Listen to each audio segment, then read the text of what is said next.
Chapter 882. Hearing that someone had broken into the mountain, the people around the altar couldn't help but be shocked. This mountain was none other than the Peach Mountain. But after a while, they calmed down. The dust was rising and the sound of fighting was getting louder. The battle seemed fierce, but it showed that the intruder was in a tough fight. That was only the periphery of the Peach Mountain, which was the least guarded. It showed how powerful the intruder was. Especially for the national master of the Golden Tribe and Qi Nian of the Buddhism sect, they could tell that the intruder was at most at the peak of the see-through state. Previously, Yi Hongyu was about to order the Divine Hall of Judgment to crush the people from the South Sea. 2,000 papal cavalrymen had gathered into a formation. Even though they could not charge due to the terrain, it was still not a formation that could be broken through. Therefore, although people were curious about the identity of the intruder, they were not worried. Some West Hill divine priests even thought mockingly that this wild cultivator was a lunatic who could not even defeat the cavalrymen at the outermost layer. How dare he make a name for himself by breaking into the Peach Mountain? Since there was no need to worry about the intruders, the focus of attention was still on Shinpipi on the white stone altar. Everyone wanted to know how the hierarch lord would respond to the questioning of the successor of the great divine priest of South Sea. Would he continue to maintain his previous calm attitude, or would he be furious and suppress him? At this moment, a song was suddenly heard from the battlefield outside the front yard of the Peach Mountain. It was still far from the altar, so the specific words could not be heard clearly. But the song was clear and pleasant, as if there was grass growing in the song. People around the altar looked back subconsciously. Tens of thousands of believers on the front yard of the Peach Mountain also looked at the dust. They listened to the young and beautiful song and imagined the girl singing. The intruder was in a tough fight. How could he still be in the mood to sing? People looked at the mountain path below the front yard again. There were a few people who did not look away. In the sacred sedan, Yi Hongyu looked at that place quietly without any expression on her face. In the crowd, Ning Kei looked at that place in a daze and began to take deep breaths slowly. On the altar, Shinpipi looked at that place in a daze, his right hand holding the bowl of water trembling slightly. They knew who the intruder was and why he was singing. It was because the desolate men liked to sing, especially before a battle of life and death. They liked to sing to boost their morale. There were also people looking at the place where the smoke and dust rose. Sang Sang stood in front of the Divine Hall of Light, looking down the mountain with her hands behind her back. At this time, there was no one on the mountain.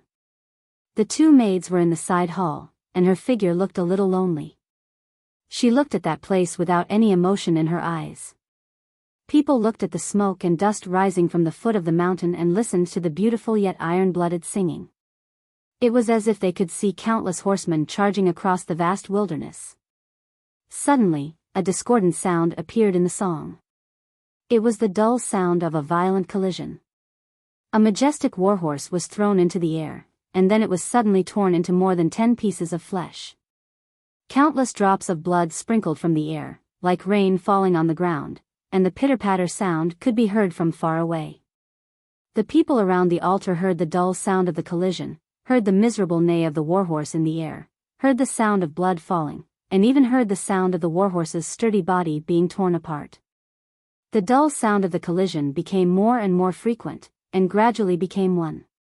This time, no one thought that the intruder was in a hard fight, because people could clearly hear that the collision sound was somewhat dull and broken, which meant that each collision was caused by the intruder's weapon smashing the armor of a cavalryman of Divine Hall. The collision sound was very dull, so it could be imagined that the intruder's weapon should be very blunt and heavy. But people still could not understand why the armors of the cavalrymen of Divine Hall were engraved with talismans to increase the defensive power, so how could they be so easily smashed? Even if the intruder had a magic weapon in his hand, how could he have such divine power? More than 10 cavalrymen of Divine Hall were thrown into the air, and more cavalrymen of Divine Hall directly fell into a pool of blood, which could not be seen by people on the front lawn. The smoke and dust slowly and unstoppably moved toward the Peach Mountain. It suddenly became quiet around the altar, and no one spoke anymore. After a long time, a deacon of the judicial department of the Divine Hall hurried to the scene and reported, "Someone has broken into the Peach Mountain." It was this deacon in black who first gave the warning. At that time, his voice was very loud, but very calm. He said that someone had broken into the Peach Mountain, but now he sounded a little anxious when he said that someone had broken into the Peach Mountain. Someone broke into the Peach Mountain to state the fact and the enemy's will, but someone broke into the Peach Mountain. It was just one more word, but it had a completely different meaning, because it meant that the intruder had already arrived in front of the Peach Mountain. Yi Hongyu in the sacred sedan ignored this subordinate. Many people around the altar began to frown and guess who on earth was breaking into the Peach Mountain at this time. The smoke and dust finally arrived in front of the Peach Mountain. 200 Westhill Divine Guards rushed over with divine knives in their hands. These Westhill Divine Guards were the direct subordinates of the Hierarch Lord. Under the leadership of Luo Kadi, they did not dare to say that they could sweep the world, but they were extremely powerful. Even Ning Ke found it difficult to deal with these Westhill Divine Guards in Chaoyang City of the Yueluan Kingdom.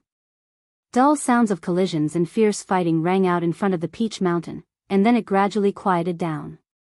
It was obvious that the Westhill Divine Guards had gained an absolute advantage. The expression on the head of the Revelation Institute's face became a little better, and the divine priests and deacons of the Westhill Divine Palace also felt a lot more relaxed, thinking that everything should be fine now. At this moment, the intruder's song rang out again. This song, which was like a wilderness with green grass and bloody slaughter, seemed to have some kind of magic. The surroundings of the altar quieted down again, and the battle in front of the Peach Mountain became fierce again. The believers at the periphery of the front yard suddenly scattered to both sides. Amidst the exclamations, there was a whistling sound of wind breaking. Several Westhill Divine Guards were blown away, covered in blood, and hit the big green tree in the distance. Only a few cracking sounds could be heard, but the green tree did not move, while the Westhill Divine Guards became bloody corpses. The people of the Westhill Divine Palace and the guests who attended the Right to Light were not moved by this scene. They were sure that the intruder had just entered the knowing destiny state. They did not know why he was so powerful. However, there were countless masters in the front yard of the Peach Mountain. Why would they be afraid of such a person? Chen Pippi sat on the altar and stared at the battlefield outside the front yard. He looked at the indistinct figure in the smoke and dust. His face turned pale and his hands trembled more violently. Yi Hongyu in the sacred sedan and Ning Ke in the crowd were also staring at that place. In front of the Divine Hall of Light, Sang Sang did not look down the mountain, nor did she look up at the sky. Instead, she looked to the north with her hands clasped behind her back. She looked at Chang'an and the past. Listening to the song coming from the foot of the mountain, she remembered that many years ago in the human world, on the cliff by the snow lake, she had once sung a song to someone, even though that song had no lyrics or melody. Now that she thought about it, it was really a funny thing. She suddenly frowned. She realized that when Chen Pippi was about to tear his belt, she also felt that it was funny. But wasn't it funny to feel funny? The Westhill Divine Guards were defeated. The first array on the front yard of the Peach Mountain revealed itself. It was a soft ray of light. The soft and smooth light seemed to be held up by some kind of power. A protrusion appeared 3 feet above the ground, as if someone was poking a bubble on the surface of the water with a tree branch. The protrusion became more and more obvious until it became a hole with a pop. What could have broken the array of the Peach Mountain? It was a very thick iron rod. There were traces of molten iron on the iron rod. It looked ugly, but it was extremely hard and indestructible. The question was, what kind of power could have corroded such a hard iron rod? The iron rod had pried open the array of light. The smoke and dust from the battlefield outside the front yard poured in through the hole. It was a very magical scene. A figure appeared in the smoke and dust. Suddenly, a flying sword attacked from the foot of the mountain. This sword came from an old divine official. Ning Ke had seen this old divine priest when he first came to the divine halls of Westhill. He was in charge of checking if there were any cultivators in the knowing destiny state. But now he was sneaking up on them. The person in the smoke and dust did not turn around. He casually waved the iron rod in his hand. For some reason, it hit the silent Taoist sword. With a crisp sound, the flying sword was broken in the middle. The old divine priest in the knowing destiny state in the front yard vomited blood and fell to the ground. The black-robed deacon knelt in front of the sacred sedan of judgment and reported in a trembling voice, "That person broke in." People looked at the gradually disappearing smoke and dust. They looked very serious and shocked. They were all powerful cultivators. No matter how high the state of the intruder was, they would not be shocked. Moreover, that person was obviously using the Devil's Doctrine skills. The Devil's Doctrine had been declining. As long as it was not the 23-year cicada cultivation, no one would be afraid. If it was the 23-year cicada cultivation, why would they fight so hard? But they still could not calm down. They were still shocked and even in awe. It was not because he could break through the two lines of defense and the array of clear light. It was because he had shown that his cultivation state was not bad, but it was far from enough to deal with the Westhill Divine Palace. That was why he had fallen into a bitter battle at the foot of the mountain. However, no one could have imagined that he had been constantly learning and improving his cultivation state in the bloody battle. When he finally arrived at the front yard of the Peach Mountain, he had become so powerful. The Buddhism sect paid attention to enlightenment. The Devil's Doctrine paid attention to fighting. But from the beginning to the end, the few battles were so short. How did this person do it? Except for the legend of the eldest brother of the academy who learned Tao in the morning and knew destiny at dusk, when had such a shocking thing happened in the cultivation world? Who was that person? Chen Pippi looked at the figure in the smoke and trembled even more violently. The water in the bowl spilled out, and his clothes that had just been dried became wet again. He knew who she was and why she sang. That song not only gave her courage, but also gave him confidence. She sang to tell him, "I'm here, hold on a little longer." In the crowd, Ning Kei looked down at the soil under his feet and said nothing. In the sacred sedan, Yi Hongyu thought for a moment and reached out her right hand to hold the natal Taoist sword beside her. The smoke and dust gradually settled and a petite figure appeared. She had long, jet-black hair, which was braided into a long braid, swaying gently behind her. She wore clothes made of animal skin, which had been cut by countless swords and the edges were torn. There were many wounds on her body and blood kept dripping to the ground. Her name was Tang Xiaotang. She came from Chang and thousands of miles away and was covered in dust. She was battered and exhausted but looked majestic. She looked at the hierarch of Westhill in the giant sedan and asked, "Who dares to say that there is no one in the academy?" She looked at the South Sea girl in front of the altar and asked, "Who dares to steal my man?" 3 chapters completed. I'm exhausted. Please vote monthly. During the double period, whoever dares to steal my monthly vote, I'll kill him.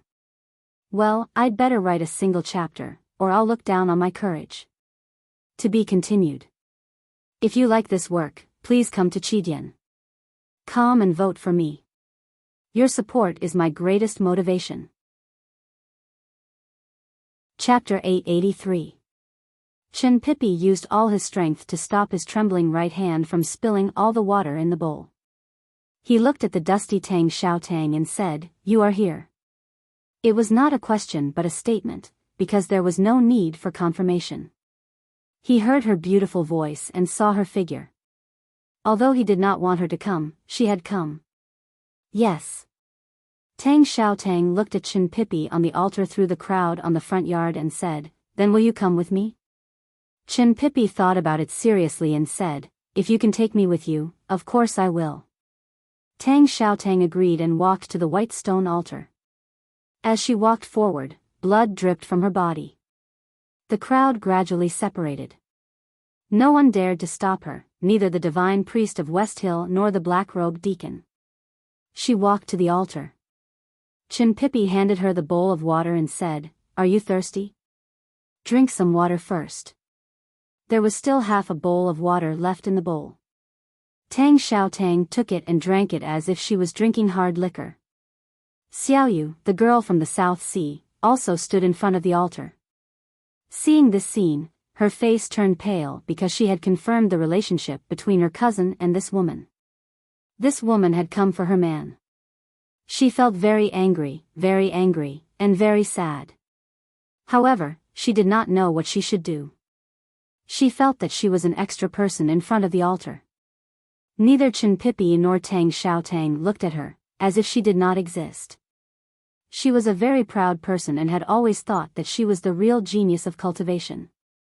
Except for her cousin who was betrothed to her at a young age, no one else could be compared to her, whether it was the legendary 3 addicts or the guys in the academy. So she wanted to defeat the calligraphy addict to prove herself, and she had challenged Yi Hongyu earlier. She realized that she had thought too simply. Not to mention Yi Hongyu, even the willpower and spirit that this woman had shown when she broke through the mountain made her feel inferior. Standing in front of the altar, all of her pride was shattered.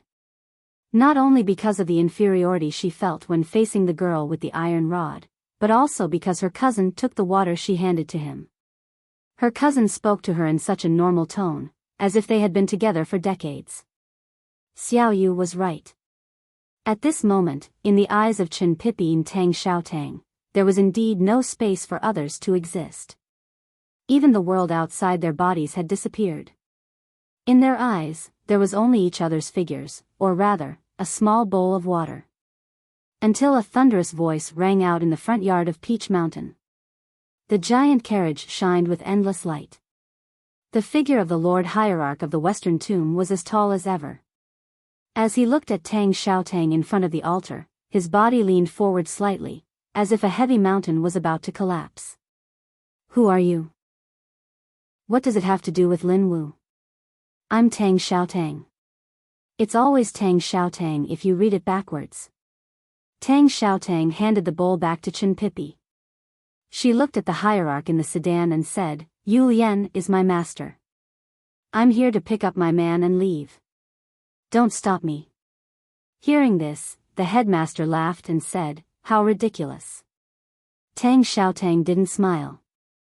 She held the iron rod in her hand and looked at the giant carriage. She had broken through 3 trials and entered the front yard of Peach Mountain. She was badly injured and covered in blood and dirt, but her expression and tone were still proud and confident. It was a delightful and adorable sense of persistence. Most people in the front yard of Peach Mountain didn't laugh, except for Priest Molly, the deputy headmaster of the Revelation Institute. He laughed dryly for the sake of the hierarch. The reason why no one laughed was because Tang Xiaotang's fighting spirit and incredible speed of improvement were not only not ridiculous, but terrifying. Everyone was still shocked. What method did this petite girl use to be able to continuously break through in such a short period of time in the midst of a series of bloody battles? Only Chen Pipi on the altar, Yi Hongyu in the sacred sedan, and Ning Ke hidden in the crowd were not surprised by Tang Xiaotang's improvement. They knew that Tang Xiaotang's goal was to become the most powerful woman in the world. With such a great ambition, it was not surprising that she could do anything. After Kuharan broke through the front gate of the Devil's Doctrine, the Devil's Doctrine had withered. Only Tang and Tang Xiaotang were left in the doctrine. In other words, Tang Xiaotang was the saintess of the Devil's Doctrine. No one knew whether it was because of the desolate man's bloodline or the Tang family's inheritance, but Tang Xiaotang was very talented in cultivating the Devil's Doctrine. When they were on the snow cliff of Tianqi Mountain, she was on par with Yi Hongyu when she was only 14 years old. If not for Ning Ke who could adapt to Yi Jingyu's extreme fighting style, she might have performed better. After several years, Yi Hongyu had become a grand cultivator at the peak of the knowing destiny state and sat on the seat of heavenly black jade in the divine hall of judgment. But Tang Xiaotang was still the girl from the Devil's Doctrine. The Devil's Doctrine was different from normal cultivation. There was no clear distinction between the no-doubt state, see-through state and knowing destiny state. But there were corresponding cultivation stages. She had been at the peak of the see-through state all these years. The girl from the Devil's Doctrine at the peak of the see-through state seemed powerful enough. But compared to Yi Hongyu and Ning Ke, she seemed to have stagnated. If Ning Ke was educated in the academy and had a series of adventures, and Yi Hongyu's rapid progress was due to her strong Taoist heart and Lu Bai's letter, then what about Tang Xiaotang? She had also studied in the academy for many years. Her teacher was the most mysterious grandmaster of the Devil's Doctrine in the cultivation world and the 23-year cicada cultivation that was not inferior to Lu Bai. Why had she not made any progress? She had jumped into the waterfall countless times in the academy. She had pushed countless boulders in the academy. She had used the iron rod in her hand to make countless stone steps wider in the academy. She had never stopped cultivating. These were the cultivation homework that Yu Lian had arranged for her. She had been cultivating like the most devout ascetic monk in the back mountain of the academy, constantly sharpening her body and mind. She had long been prepared and only needed an opportunity. The cultivation of the Buddhism sect was about understanding. However, the cultivation of the Devil's Doctrine was about fighting. The bloodline of the desolate and the inheritance of the Devil's Doctrine required her to fight and seek breakthroughs in battles. But strangely, she had never had the chance to fight. She did not participate in the Battle of the Verdant Canyon or the Battle of the Back Mountain of the Academy. Yu Lian had always consciously kept her away from real battles. Yu Lian was the grandmaster of the Devil's Doctrine and her state was shocking. She was also a grandmaster and was very good at cultivating disciples. She had once thought of taking Ning Ke as her disciple, but since she did not have the chance, she naturally put all her efforts on Tang Xiaotang. She naturally had her reasons for doing so. Yi Hongyu could have broken through to the knowing destiny state, but she had always suppressed her state at the see-through state with her extremely strong willpower. She had always been waiting for the perfect moment to break through. Tang Xiaotang's willpower was not weaker than Yi Hongyu's. However, the cultivation method of the Devil's Doctrine had a weakness compared to that of Haotian Taoism. That was because it could not be controlled by one's consciousness when one increased one's strength during battles. A few years ago, Tang Xiaotang could already fight shoulder to shoulder with Yi Hongyu.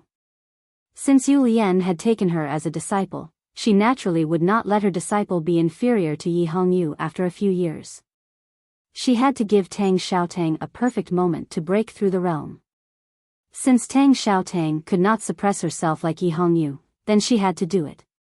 She had suppressed Tang Xiaotang for many years just to wait for that moment to come. Today was the right to light in the front yard of the Peach Mountain. Chen Pipi was about to be burned to death by Haotian's divine flame. Tang Xiaotang had to travel thousands of miles to save him. She had to break through the Peach Mountain, she had to fight, and she had to break through the realm in battle. Because it was necessary, she had to do it. That was the most important thing in the academy. Because, of course, this was the moment that Yu Lian had been waiting for. That was why Tang Xiaotang naturally broke through.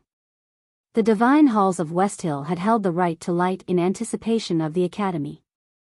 However, who would have thought that after such a long time and so much preparation, it would be a second-generation disciple who showed up?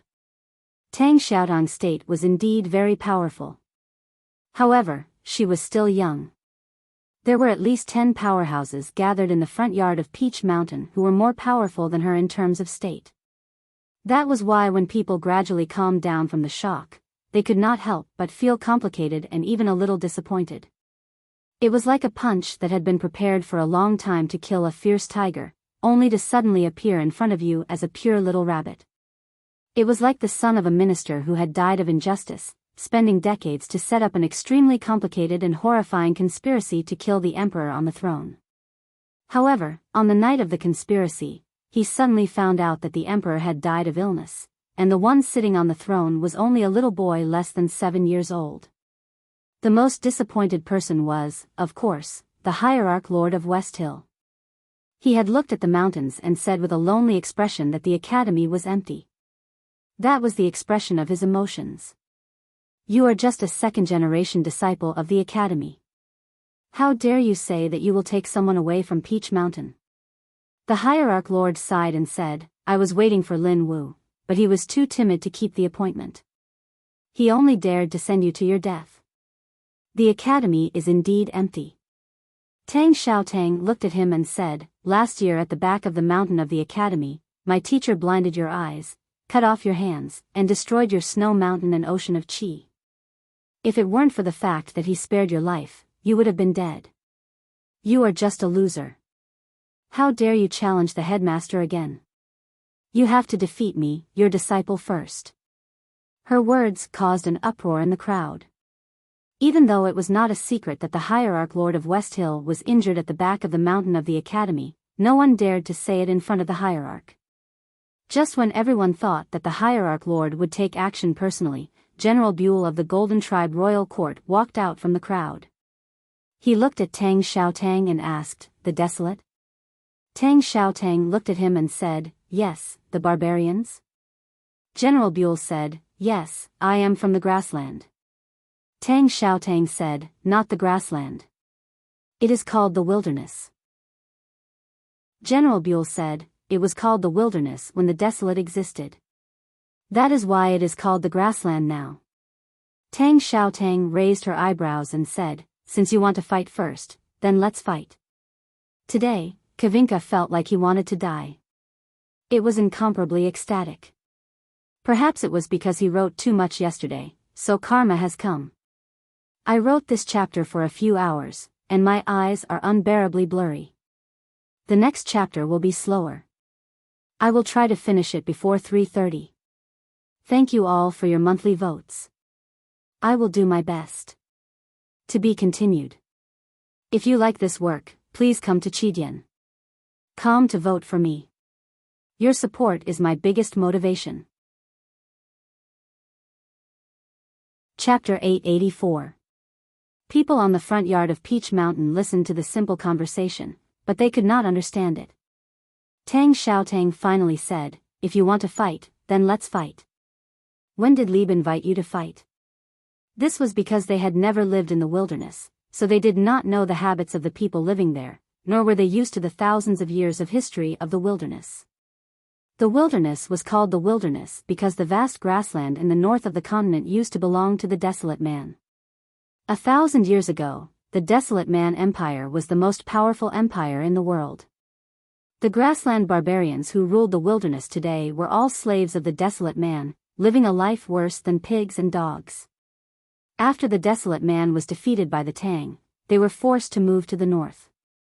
The former barbarian slaves and the people who moved back from the far west joined hands to establish the 3 royal courts, and finally became the masters.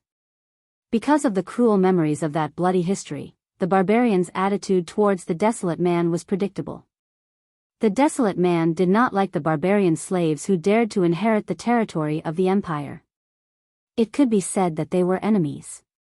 However, after the Desolate Man moved to the Arctic snow region, the two sides had little contact, and the hatred was gradually forgotten. As the everlasting night approached, the Desolate Man moved to the south, and a series of bloody battles broke out with the left king's palace in the east wilderness. The hatred between the two tribes that had been separated for 1,000 years finally woke up. The hatred between the two sides could no longer be resolved. The conversation between General Lieb and Tang Xiaotang about the name of the grassland and the wilderness was, in fact, a declaration of their positions. You are the Desolate Man, I am the barbarian, so this battle is inevitable. There are many powerful people around the altar, but no one attacked you. It is not because they do not want to bully you. Everyone knows that the academy has a higher status. Even though you are a second-generation disciple, you are not their junior. It is because they dare not attack you, because they are afraid of your identity in the academy. Lieb looked at Tang Xiaotang and said, "The hatred between the Golden Tribe Royal Court and the Tang Empire and the Academy is like the hatred between the Desolate Man and the Golden Tribe Royal Court. It is already irreconcilable. I do not care about your identity in the Academy. I admire your singing in your battle, so I will definitely kill you." Tang Xiaotang now knew from Chin Pipi that this man was the most powerful martial artist in the Golden Tribe Royal Court. But there was no fear on her innocent face, only calmness. Unlike Lieb, she did not say such a long speech before the battle. She rushed to Lieb with the iron rod in her hand. Her leather boots landed on the ground and crushed the peach blossoms. The iron cudgel whizzed down and hit Lieb's face. It was simple and direct. Lieb drew the scimitar from his waist and charged forward. His attack was also simple and direct. Both of them lived in the wilderness, so their fighting styles were very similar. There were no fancy tricks or conspiracies. It all depended on who was stronger and whose cultivation was more profound. The saber and cudgel clashed, producing a thunderous boom. The divine priests and deacons with lower cultivation bases near the altar paled at the sound of the explosion. The ordinary believers on the front plateau felt a sharp pain in their ears. They covered their ears and sat down.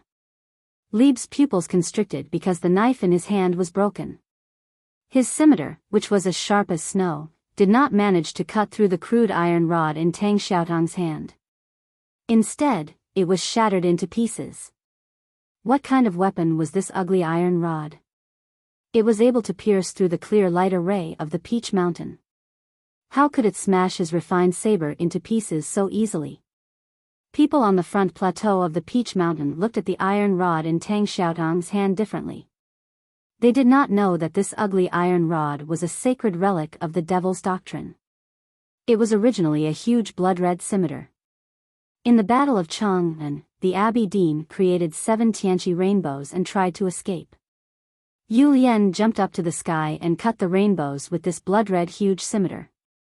The blood-red huge scimitar cut the rainbows and was eroded by the power of Haotian contained in the rainbows. However, its essence remained the same. Tang Xiaotang used it as a crowbar on the stone steps on the precipice. After all, it could even cut the rainbows. What kind of weapon in the world could stop it? The moment the blade and rod clashed, the victor was decided.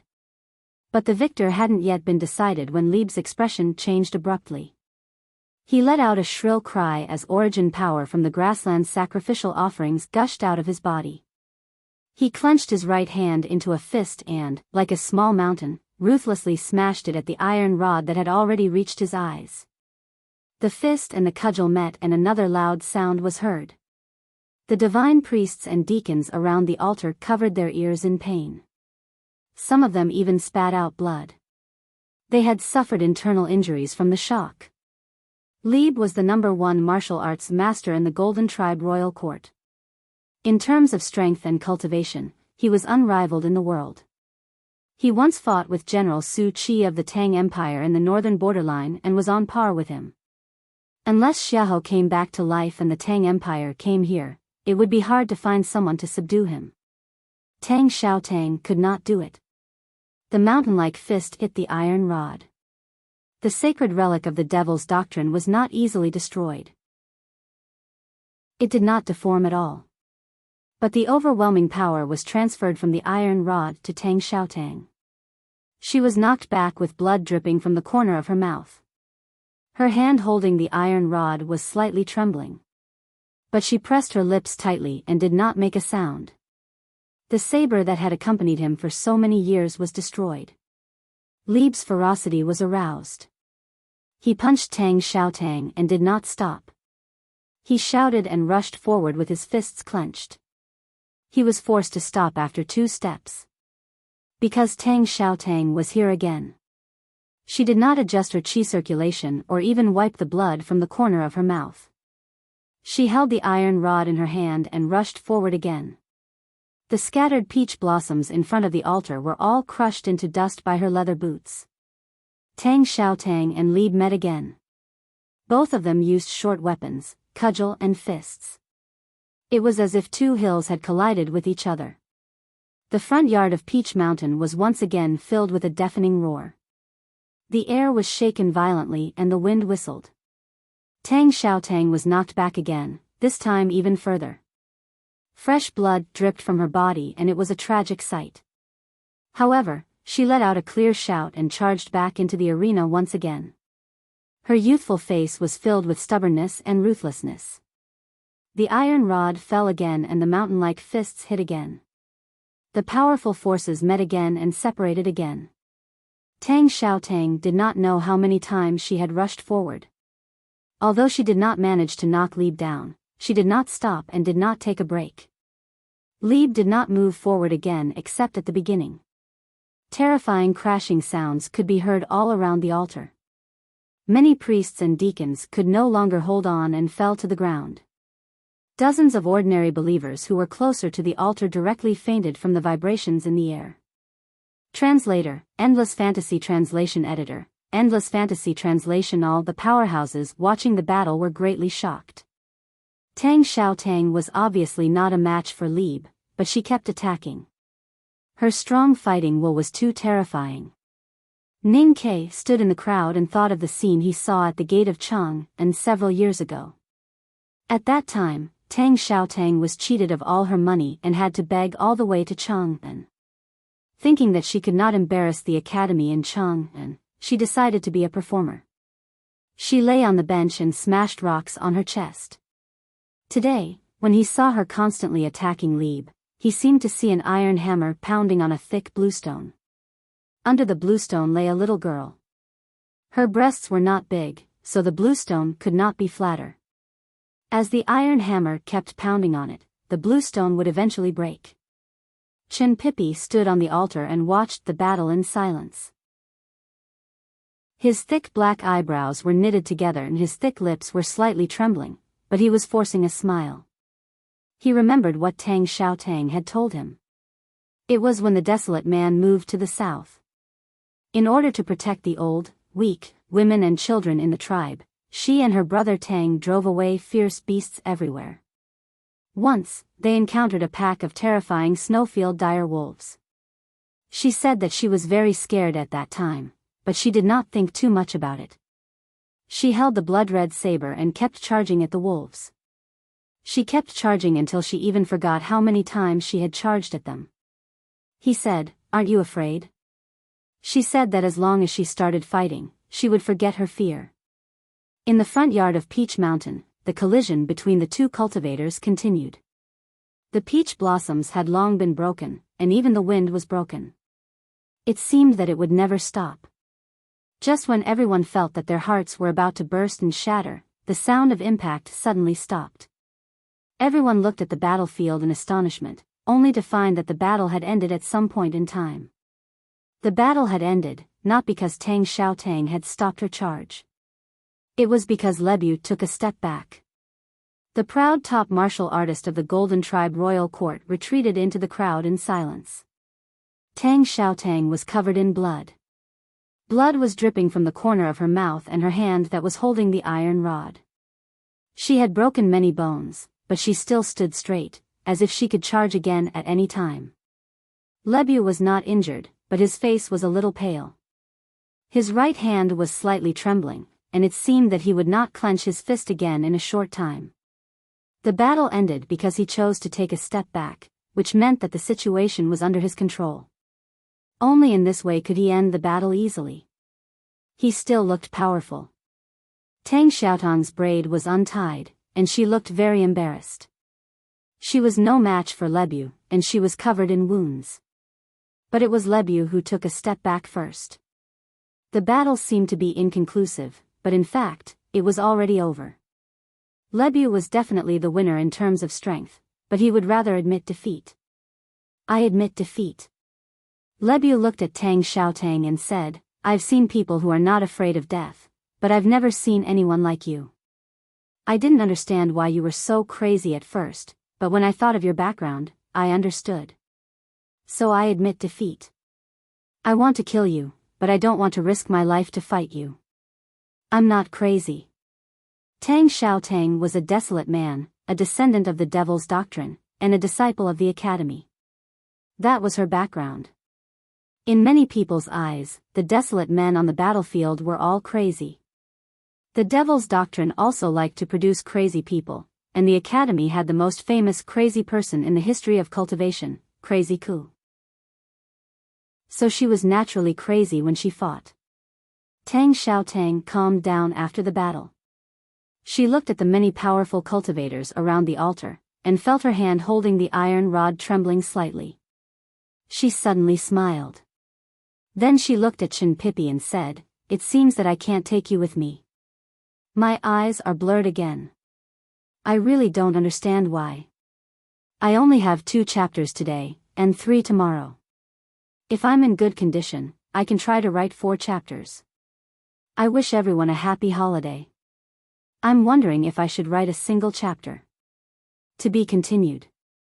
If you like this work, please come to Chidien.com to vote for me. Your support is my biggest motivation. Chapter 885. The real powerhouses on the front yard of the Peach Mountain had not made their move yet. The national master of the Golden Tribe Royal Court and Zhao Nanhai were both unfathomably powerful. Yi Hongyu had already proven her power. Qi Nian, who had been silent and almost forgotten, was a world wayfarer at the same level as her brother and Yi Su. Not to mention the hierarch of the West Hill. General Buell had injured her badly. Tang Xiaotang thought about it and realized that no matter how hard she tried, she would not be able to take her man away. Logically speaking, Chen Pippi, who was waiting to be saved, should be more depressed than her at this time, but he didn't seem to think so. There was a smile on his round face. Why? He asked Tang Xiaotang. Tang Xiaotang looked at him and explained seriously, because I can't do it anymore. Chen Pippi said, of course you can't. Tang Xiaotang said, we can die together. Chen Pippi said pitifully, I don't want to die. Tang Xiaotang said, what's there to be afraid of? Chen Pippi said, I don't want to die with you. Tang Xiaotang was not happy. She lowered her head and said nothing. Chen Pippi rubbed her hair and said with a smile, since you are here, you are a member of the Chen family. So you must listen to me. You can't die with me. Tang Xiaotang lowered her head and said, I won't leave. Chen Pippi said, don't worry. I won't die either. We can't die. Even though death is inevitable, I think I won't die today. Tang Xiaotang raised her head and asked hopefully, can you? Neither can I. But since the eldest brother agreed to let you come to the Peach Mountain, he can't just watch us die. Chen Pippi smiled and shook his head. He knew that Ning Kai had come to the Peach Mountain and must be at the right to light. The academy must have arranged something. Tang Xiaotang knew it too, but she did not remember. People around the altar thought so too. Since the academy had sent a second-generation disciple to the Peach Mountain, they had made their stance clear. More people would come. Who would come to the Peach Mountain? Mr. First, Mr. Second, or Mr. Third? Qi Nian thought of that year in the Lank Temple, when Jun Mo cut off the stone statue of Buddha with his flying sword in the autumn rain. He fell silent, and so did the others. They were even a little afraid. In front of the Pamir Mountains, Mr. First, Li Man, killed everyone from the Yueluan kingdom, from the monarch to the ordinary soldiers. Master Qi Mei of the Xiankong Temple was seriously injured before he could even fight back. After that, he traveled thousands of miles in the human world with the invincible Abby Dean for several days before the final battle took place in Chang'an. Mr. Second, Jun Mo, guarded the verdant canyon and defeated Yi Su. Although his arm had been cut off by the sword sage, Lu Bai, he had seriously injured the most powerful man in the world. Mr. Third, Yu Lian, was the legendary 23-year cicada cultivation. At the back of the mountain of the academy, she had injured the hierarch lord badly. Even though the divine halls of West Hill had tried to hide it, the Tang Empire had been spreading the news. Not to mention that in the Battle of Chang'an, she had jumped into the sky and cut off the rainbow, leaving the Abbey Dean in Chang'an. The 3 masters of the back of the mountain of the academy had shown their shocking power in the battle against the Tang Empire. Even though it was said that they had not fully recovered and the divine halls of West Hill must have made preparations, would their preparations work if they really came to the Peach Mountain today? Could Taoism really win? The eldest brother was not on the Peach Mountain. He was in a small town on the border between the Yen Kingdom and the Song Kingdom. It was autumn, and he had already put on a cotton-padded jacket. The ladle that had been tied around his waist for many years had been broken in front of the Pamir Mountains. Now it was an ordinary wooden stick. Perhaps it was because he did things slowly and spoke slowly that he was called Li Man. He walked very slowly today, even slower than he had walked in the past. He had fought with the Abbey Dean for 7 days in the human world and in the bloody battles in Chang'an. The eldest brother had been badly injured and many of his bones had been broken. Even though he had recovered and no longer had to sit in a wheelchair, he still could not walk very fast. Apart from that, there was another reason why he walked so slowly. He was very nervous, even less nervous than when he was facing the Abbey Dean. It took him a long time to walk into the depths of the small town. He walked to the front of the calligraphy and painting shop and slowly lifted the front of his robe. He slowly crossed the threshold and bowed to the man inside. The man was sitting on a chair in the shop with a flagon in his hand. His face was wrinkled and his hair was white. He looked like he was in his 40s, but he also looked like he had lived for more than 4,000 years. "Greetings, sir," the eldest brother said to the man in the chair. The owner of the calligraphy and painting shop walked out from the back room and looked at Li Man as if he did not know him. He asked, "Would you like to drink tea or wine?" "Tea and wine are both good stuff." The eldest brother said, "I'll drink water." The man in the chair said to the owner, "You go in first. Don't come out unless necessary." The man with the flagon in his hand was the drunkard. The owner was Chao Xiaoshu from Chang'an. They had not known each other for a long time, but they were very familiar with each other. The drunkard did not want him to die, so he let him in. Only the drunkard and the eldest brother were left in the front shop. The drunkard said, "You walk too slowly.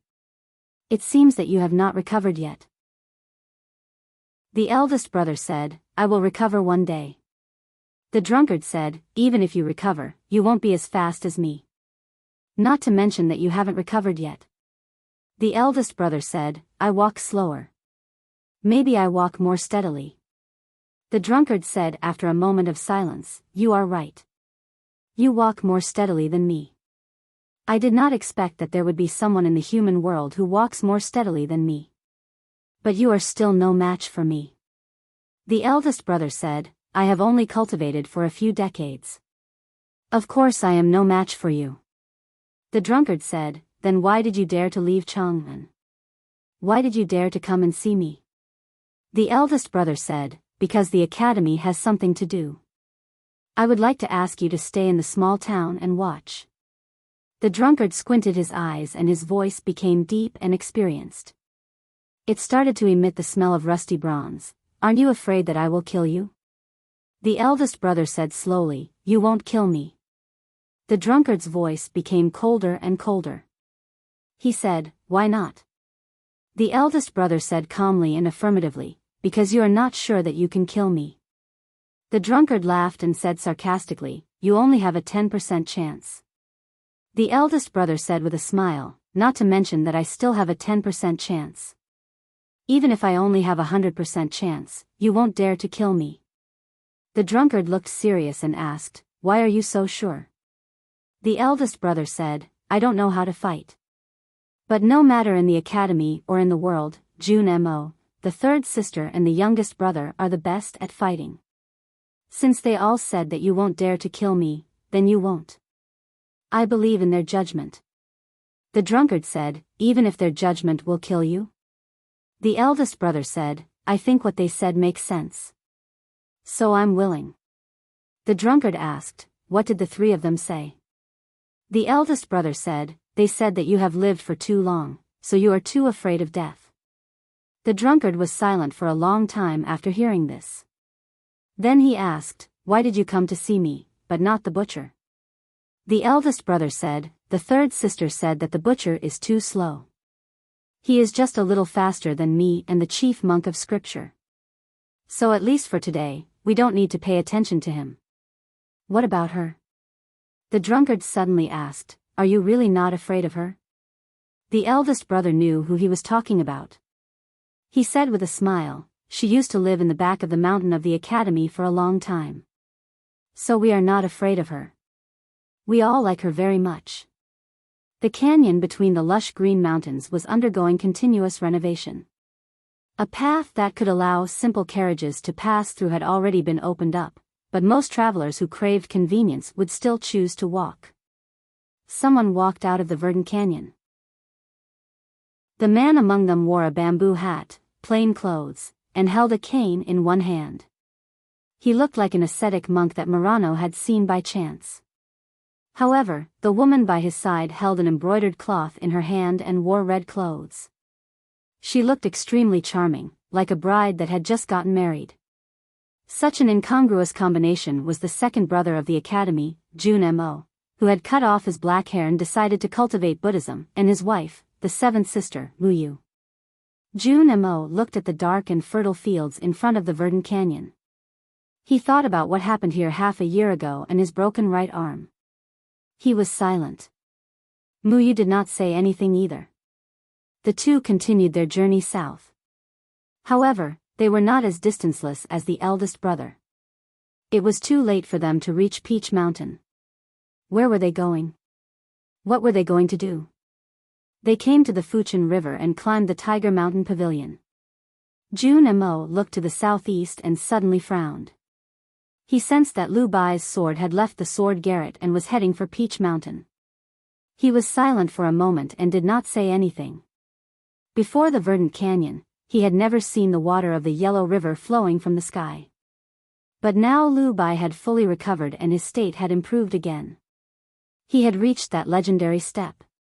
But Jun Mo had not fully recovered and his broken arm was blocking his way. He did not know how long it would take for him to reach the same place.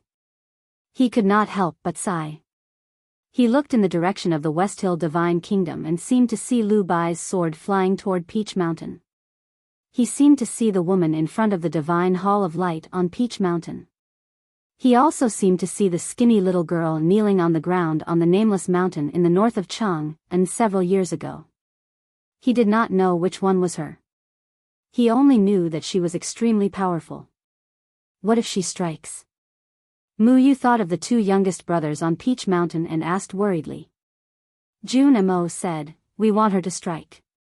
Muyu was startled and asked, "What if she does not strike?" Jun Mo said, "The headmaster ascends to heaven.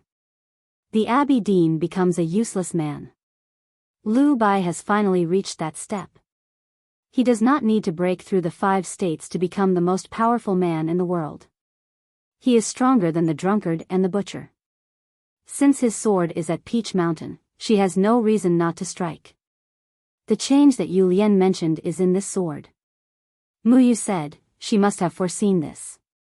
Jun Mo said, "She must be angry that the youngest brother is at Peach Mountain. Angry people are not good at thinking. Angry Haotian is not willing to think. Try to finish the second chapter before midnight. To be continued. If you like this work, please come to Chidian. Come and vote for me. Your support is my biggest motivation." Chapter 886. The autumn in the depths of the wilderness was colder, but the man standing among the mountains did not seem to feel the cold. His leather clothes were leaking, revealing his strong body. His body seemed to contain an infinite amount of power. With a casual wave of his hand, he could destroy a mountain and break a city. However, at this moment, he was like a stone statue, not daring to move. It was not because of this, but because there was a very small carriage on his back. There was a petite girl sitting on the carriage, and he was afraid that she would be uncomfortable from the jolting. He was the world wayfarer of the Devil's Doctrine, Tang. The girl in the sedan looked only 12 or 13 years old, and she was holding her chin in boredom. She was his teacher, the current Grandmaster of the Devil's Doctrine, 23 years cicada cultivation. Of course, she was also the third sister of the back mountain of the academy. Her name was Yu Lian. After the battle with the Abbey Dean in Chang'an, Yu Lian jumped into the blue sky and then fell into the snow street. Even though her devil's kung fu had reached the sublime state, she was still badly injured. Her ankles, which were as hard as diamonds, were all broken into pieces. It was not easy for her to get out of the wheelchair, but it was still inconvenient for her to walk. Therefore, after coming to the wilderness, she sat in the sedan and let Tang carry her around. She looked at the vast wilderness in front of the majestic Tianqi mountain and the faintly discernible gorge. She said, "I'm disappointed that you can't even do such a simple thing well." The cold wind blew, and her twin ponytails swayed gently behind her, looking very cute. Her eyes and brows were clear and cute, but she was expressionless and had the bearing of a grandmaster, looking very scary. Tang said, "The news that the Golden Tribe royal court is going to attack Helan City in the deep winter has spread throughout the wilderness. Even if the tribes want to help, there are still tens of thousands of cavalrymen of the left camp in the east wilderness. It's difficult to go there." Yu Lian said, "We can go there naturally if we kill all the cavalrymen of the barbarians." Tang did not understand and asked, "How?" Yu Lian said in a very normal tone, "Your injuries have healed. With your current cultivation, is it difficult for you to kill 200 barbarians in a day?" Tang thought for a while and said, "It should not be difficult." Yu Lian said, "If you kill 200 in a day, you can kill 20,000 in 100 days. Even if there are 40,000 cavalrymen of the left camp, they will be destroyed by you."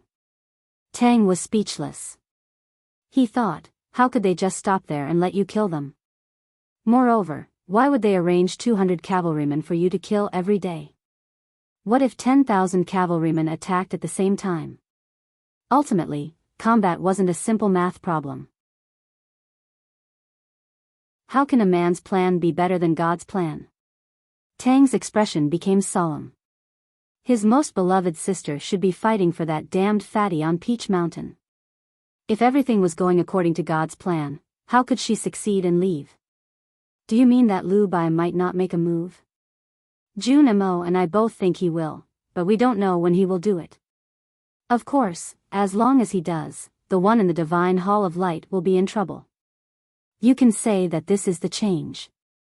Even the headmaster of academy can't defeat her, let alone Lu Bai. Lu Bai himself should know that he can't defeat her, but he still took out his sword. This means that he thinks the academy's idea is interesting, and he wants to participate in such an interesting thing." "What's interesting?" Yu Lian said, "We told him that as long as he takes out his sword, she will be in trouble. If Haotian finds it troublesome, it's probably not very interesting for someone like Lu Bai." Tang frowned and asked, "What kind of trouble?" Yu Lian said, "Even if she is Haotian, she will have to pay a price to suppress the most powerful person in the world. This means that she will be weak, worried, and sentimental."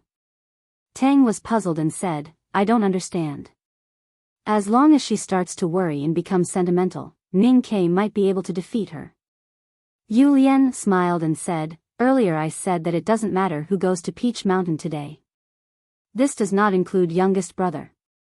He is meaningful, and he is on Peach Mountain now." Tang still couldn't understand. Even the headmaster of academy couldn't defeat her. How could Ning Ke? This is the second chapter. The plot is here. There are only 2,000 words. I will try to finish the next chapter as soon as possible. To be continued. If you like this work, please come to Chidian.com to vote for me. Your support is my biggest motivation. Chapter 887. No one came to the front yard of Peach Mountain. The three masters from the academy did not come. Chen Pippi stood on the altar and looked in the direction of where he came from. He suddenly smiled and said to Tang Xiaotang, "It seems that senior brothers and sisters are delayed. Why don't you go first?" "I can't." Tang Xiaotang also smiled and turned to look at the blood-red divine sedan of judgment. Her smile faded and she became very serious. She said, "What are you waiting for?" No one understood why she chose to challenge the great divine priest of judgment.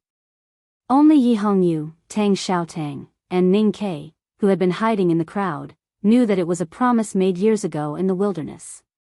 At that time, Ning Ke, Mo Shanshan, and Yi Hongyu came out of the front gate of the Devil's Doctrine along the ropeway and found a white dog in the basket.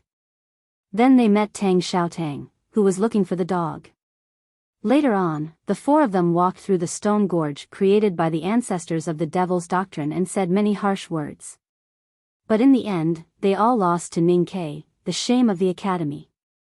Ning Ke looked at Tang Xiaotang, who was covered in blood and holding the iron cudgel. He suddenly remembered when he met her years ago. Before he saw her, he heard her shout in the fog, "Who dares to touch my dog?" Today, at the right to light, she said, "Who dares to touch my man?" It seemed that Chen Pipi was as important to her as the little white wolf. Thinking of this, he could not help but laugh. The servants beside him felt strange. They thought, how can you be in such a good mood at a time like this? Ning Ke was actually not in a good mood. He thought of Shanshan far away in the great river and Yi Hongyu in the divine sedan. He thought of the time when they were young. Years had passed and they were still young, but they were no longer the young people they used to be. Yi Hongyu looked at Tang Xiaotang outside the sedan and suddenly smiled. She did not say any nonsense. Her natal Taoist sword buzzed as if it was about to fly out of its sheath. Almost at the same time, the sword of the deacon of the Divine Hall of Judgment beside the sedan flew out. Dozens of flying swords surrounded Tang Xiaotang. The iron cudgel in Tang Xiaotang's hand was like a gust of wind. It was so fast that even the naked eye could not follow it. The flying swords fell to the ground one by one. A series of crisp collisions rang out in front of the altar, like a cheerful piece of music. Yi Hongyu's natal Taoist sword was the last to reach the altar and stabbed at Tang Xiaotang's face. Tang Xiaotang let out a clear shout and quickly withdrew her iron rod to block the sword in front of her. This was not a rod smashing a sword, but a sword cutting a rod. The Taoist sword was not damaged, but the iron rod trembled violently. Tang Xiaotang's face was pale, and blood was dripping from the corner of her mouth. She had already been seriously injured. Now that Yi Hongyu's natal Taoist sword was approaching her, her injuries were about to explode. But she was fearless. Looking at the Taoist sword that was circling in the air, she gripped the iron rod tightly again. Unexpectedly, the Dao sword did not descend. Yi Hongyu's cold voice sounded from the divine chariot, "If you can break out of my confinement, come and fight me again." Only now did Tang Xiaotang realize that the dozens of Dao swords that she had struck to the ground earlier were all pointing downwards, piercing into the hard limestone floor. It looked like a messy fence. An extremely powerful array intent was emanating from these sword branches. It was the ultimate array of the West Hill Divine Hall of Judgment, the confinement. How could she get out of the confinement? Tang Xiaotang did not expect Yi Hongyu's Taoism to have reached such a state. But she knew that Yi Hongyu was actually going easy on her by trapping her in the confinement. But she was not happy. She looked at Yi Hongyu in the divine chariot through the fence of swords and shouted, "I want a real fight." Yi Hongyu ignored her. There were many people who were dissatisfied with this scene. For example, some of the old divine priests in the West Hill Divine Halls felt that the great divine priest of judgment was too merciful. Someone else was even more displeased than Tang Xiaotang. Yi Hongyu had just killed her uncle and injured her uncle, but now she was being merciful to the demoness of the devil's doctrine. Xiaoyu, the girl from the South Sea, looked at the divine hall of judgment and scolded angrily, "I did not expect the great divine priest of judgment to be acquainted with the demoness of the devil's doctrine. If you can't bear to kill her, I will." As soon as she finished speaking, a slender Taoist sword rose from behind her and circled around the front yard of Peach Mountain. Then it pierced through the fence of swords and stabbed at Tang Xiaotang. She was indeed a genius girl who had reached the knowing destiny state at the age of 17. It looked like a simple sword, but it was extremely powerful. What was more frightening was that her sword actually pierced through the fence of swords. Yi Hongyu was slightly stunned. She did not expect that this person could see through the confinement. It seemed that when the great divine priest of the South Sea left Peach Mountain, he not only took some classics from the Divine Hall of Light, but also the Divine Hall of Judgment. Tang Xiaotang's spirit and willpower were all focused on Yi Hongyu in the divine chariot. She did not expect that the girl from the South Sea would suddenly attack her. In danger, she hurriedly raised her rod to block the attack. With a crisp sound, her iron rod flew out of her hand and she spat out a mouthful of blood. Xiaoyu, the girl from the South Sea, quickly pinched her sword. The flying sword circled around and stabbed at Tang Xiaotang again.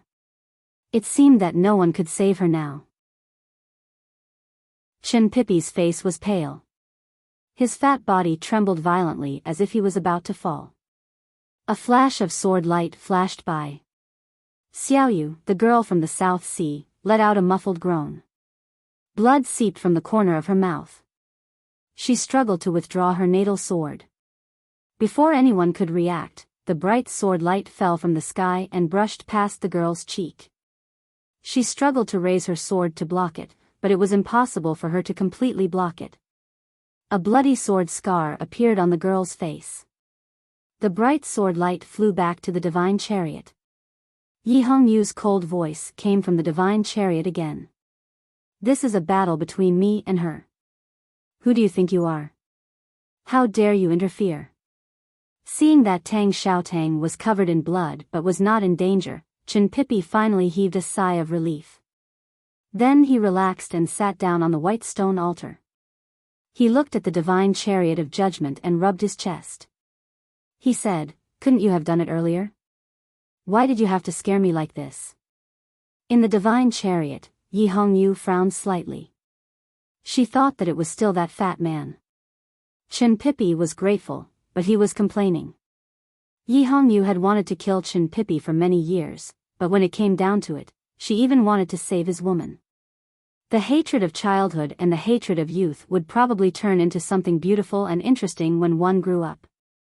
Ning Ke did not wait for the arrival of his 3 senior brothers and sisters like the Westhill Divine Palace. Because in the Academy's plan, they had nothing to do with it. He was waiting for changes. When eldest brother reviewed the plan made by Ning Ke and fourth brother, he raised a question about the most crucial part of it. Ning Ke could not answer it because he did not know how to wait for that opportunity. At that time, Yu Lian said that opportunities could not be created and everything was changing. When Lu Bai's sword broke through the clear light and pointed at the divine hall of light, he thought it was the change that his senior sister had mentioned. When the successor of the great divine priest of South Sea came to the front yard of Peach Mountain and began to fight with the Westhill Divine Palace, he thought it was the change. When Tang Xiaotang broke through 3 tests and rushed to the altar, he thought it might be the change. But in fact, nothing changed. The opportunity he was waiting for never came. He could not wait any longer. When Chen Pipi was about to be burned to death by Haotian's divine flame, he was ready to act. When the girl from the South Sea attacked Tang Xiaotang, he was also ready to act. He knew that Chen Pipi's words were not meant for Yi Hongyu, but for himself. But she was still on Peach Mountain, in the divine hall of light. If he did not wait for the change that Yu Lian mentioned, then he would never be able to defeat her. But what was the change? Sang Sang stood in front of the divine hall of light, expressionless. She was no longer looking at Chang'an or the past. She was looking at her own territory and the present. The front yard of Peach Mountain was filled with battles of life and death. Many beautiful and ugly things were hidden in it. But in her eyes, it was all a farce, for it had no value other than entertainment. For tens of thousands of years, except for the actions of a few people like the headmaster, in Haotian's eyes, all the major events in the world were trivial and meaningless, whether it was war or disaster, not to mention the common things like birth, old age, sickness, and death. Just like in the eyes of humans, there was no sorrow or joy of ants. She did not care that the South Sea people appeared on Peach Mountain because they were her most devout believers. She had seen the war between believers for power countless times in the Divine Kingdom. It was nothing new. She also did not care about Lu Bai's sword. She was Haotian and could calculate everything in the world. She wanted to see if the Academy's plan was out of her calculations. That was more important. After waiting for such a long time, the Academy's plan still did not go beyond her calculations. She began to feel bored. Looking at Chen Pipi on the altar, she began to feel impatient. Even if the right to light could not reopen the gate to the Divine Kingdom, she had to sever her bond with the human world. Even if she could not sever the strongest bond, she had to sever something else. For her, Chinpipi's death meant that a thread of her bond with the mortal world could be broken. He was still alive, and Tang Xiaotang, who represented another thread of her bond with the mortal world, was saved by another thread of her bond. This made her feel a little annoyed. She did not want to admit that the annoyance came from the bonds and that the other end of those bonds was tied to her. So she wanted Chinpipi to die as soon as possible. She thought she was not angry, but she did not know that a storm was brewing deep in her eyes. She returned to the balcony of the Divine Hall and looked at the cliffs and clouds. She no longer paid attention to the boring things in the front yard. Whatever Haotian felt, the human world responded. The most devout believers in the front yard of Peach Mountain, the divine priests and deacons of the divine halls of West Hill, and those who returned from the South Sea were the first to feel the anger from the sky. Whatever Haotian thought, the heaven and earth responded. The autumn wind began to rage on Peach Mountain. The fallen peach blossoms were blown up by the wind and danced in the air. They looked beautiful, but also bloody because of the color. I wrote 5,000 words, but there is something wrong with the plot, so it is broken at 3,000. The main problem is the name of the chapter. Severing bond can only be stopped here. The other two chapters are called Ceaseless Severance and Disorder Resolution. The next 2,000 words need to be named another chapter, so I have to postpone it. It will be finished before 3:30. To be continued. If you like this work, please come to Chidian.com to vote for me. Your support is my biggest motivation. Chapter 888. An inexplicable majesty descended from the peak of Peach Mountain and enveloped the entire front yard. People felt a power that did not belong to the human world.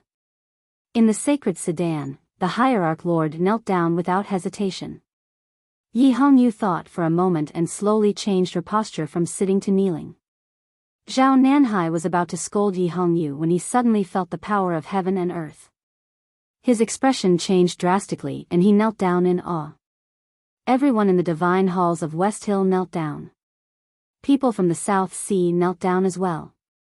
The national master of the Golden Tribe came all the way to the right to light just to see the face of God again. He had already knelt down devoutly. Everyone in the front yard of Peach Mountain knelt down, including the monks of the Buddhism sect. Chinpipi sat on the white stone altar. He was going to die anyway, so why should he kneel? Tang Xiaotang knew who was on Peach Mountain, so she did not want to kneel. If you are Haotian and I am a disciple of the Enlightenment doctrine, why should I kneel? If you are Sang Sang and I am your friend, why should I kneel? She stubbornly stood there, withstanding the endless pressure. Blood was forced out of her wounds and flowed out. She looked extremely miserable. Her knees made creaking sounds and slowly bent, as if they were about to break. No matter how stubborn she was still immortal. How could she withstand such a horrifying power of heaven and earth? However, just as she was about to be forced to kneel, she saw Chinpipi on the altar. She imitated him and sat down on the ground. She smiled at Peach Mountain and thought, what else can you do to me? Chinpipi smiled at her and gave her a thumbs up, praising her quick thinking in his own. However, he did not expect that as the sacrifice of the right to light, he had to bear the most power of heaven and earth. In just a moment, he found that he could no longer sit on the altar. The sky was filled with peach blossoms and the autumn wind was howling. Chinpipi cursed and sprawled out on the altar. Although his posture was not elegant, he had once again won the battle against Haotian. Ning Ke knelt down quickly, even faster than the servants beside him. He comforted himself as he knelt down. You have washed my feet many times over the years. What's the big deal about paying you back today? The wind blew and then the chanting of the right to light. It was still the West Hill scripture of worship to heaven, but it came from the mouths of the priests of the South Sea. Everyone from the South Sea, including Zhao Nanhai, didn't know why they had to start chanting. It was as if a voice was guiding them. Their faces were pale, and their eyes were filled with awe. The divine priests of the West Hill Divine Palace, the teachers and students of the Revelation Institute, and the tens of thousands of believers kneeling on the front yard began to chant along with the divine priests of the South Sea. The sacred and solemn chanting gradually rang through the world. The worship to heaven chapter passed down by the divine priests of the South Sea was indeed more exquisite.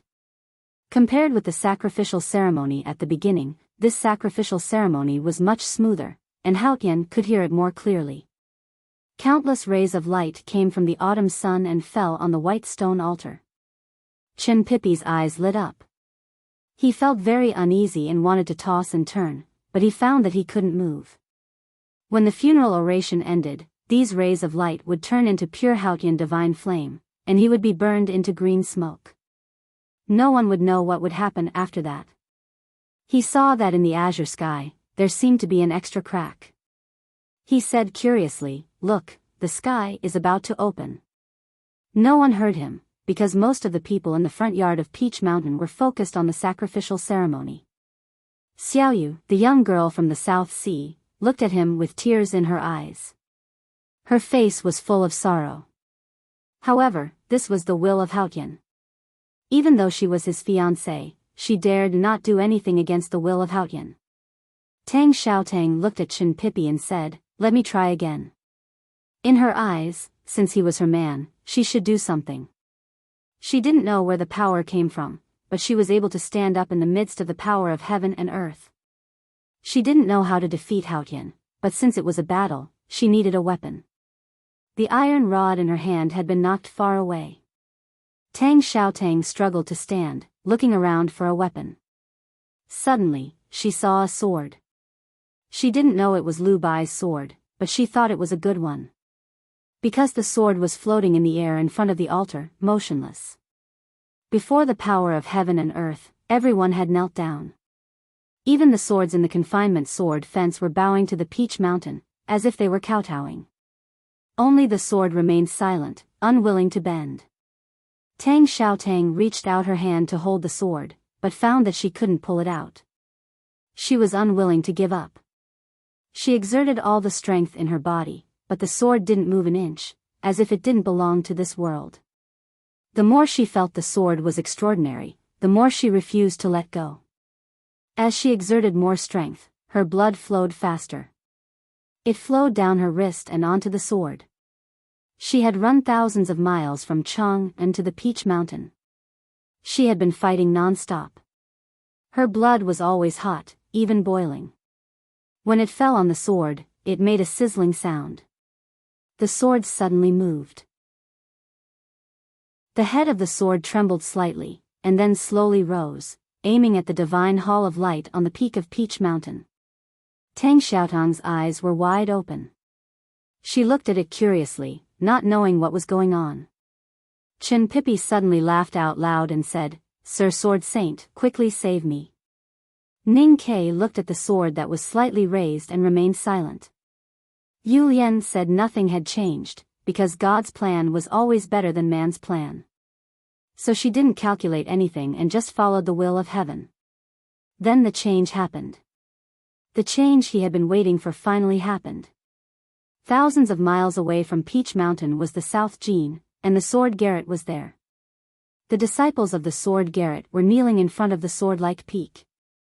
After Chao Xiaoshu's visit to the Sword Garret, Lu Bai, the Sage of Sword, went to Lingang City. After returning to the Sword Garret, he started his closed-door training. Cultivators often needed to do closed-door training. Lu Bai had been obsessed with swordsmanship all his life, so he had done closed-door training many times. But this time, it was different. He had driven all the disciples out of the Sword Garret. Deep in the mountain, the pond water was still cold.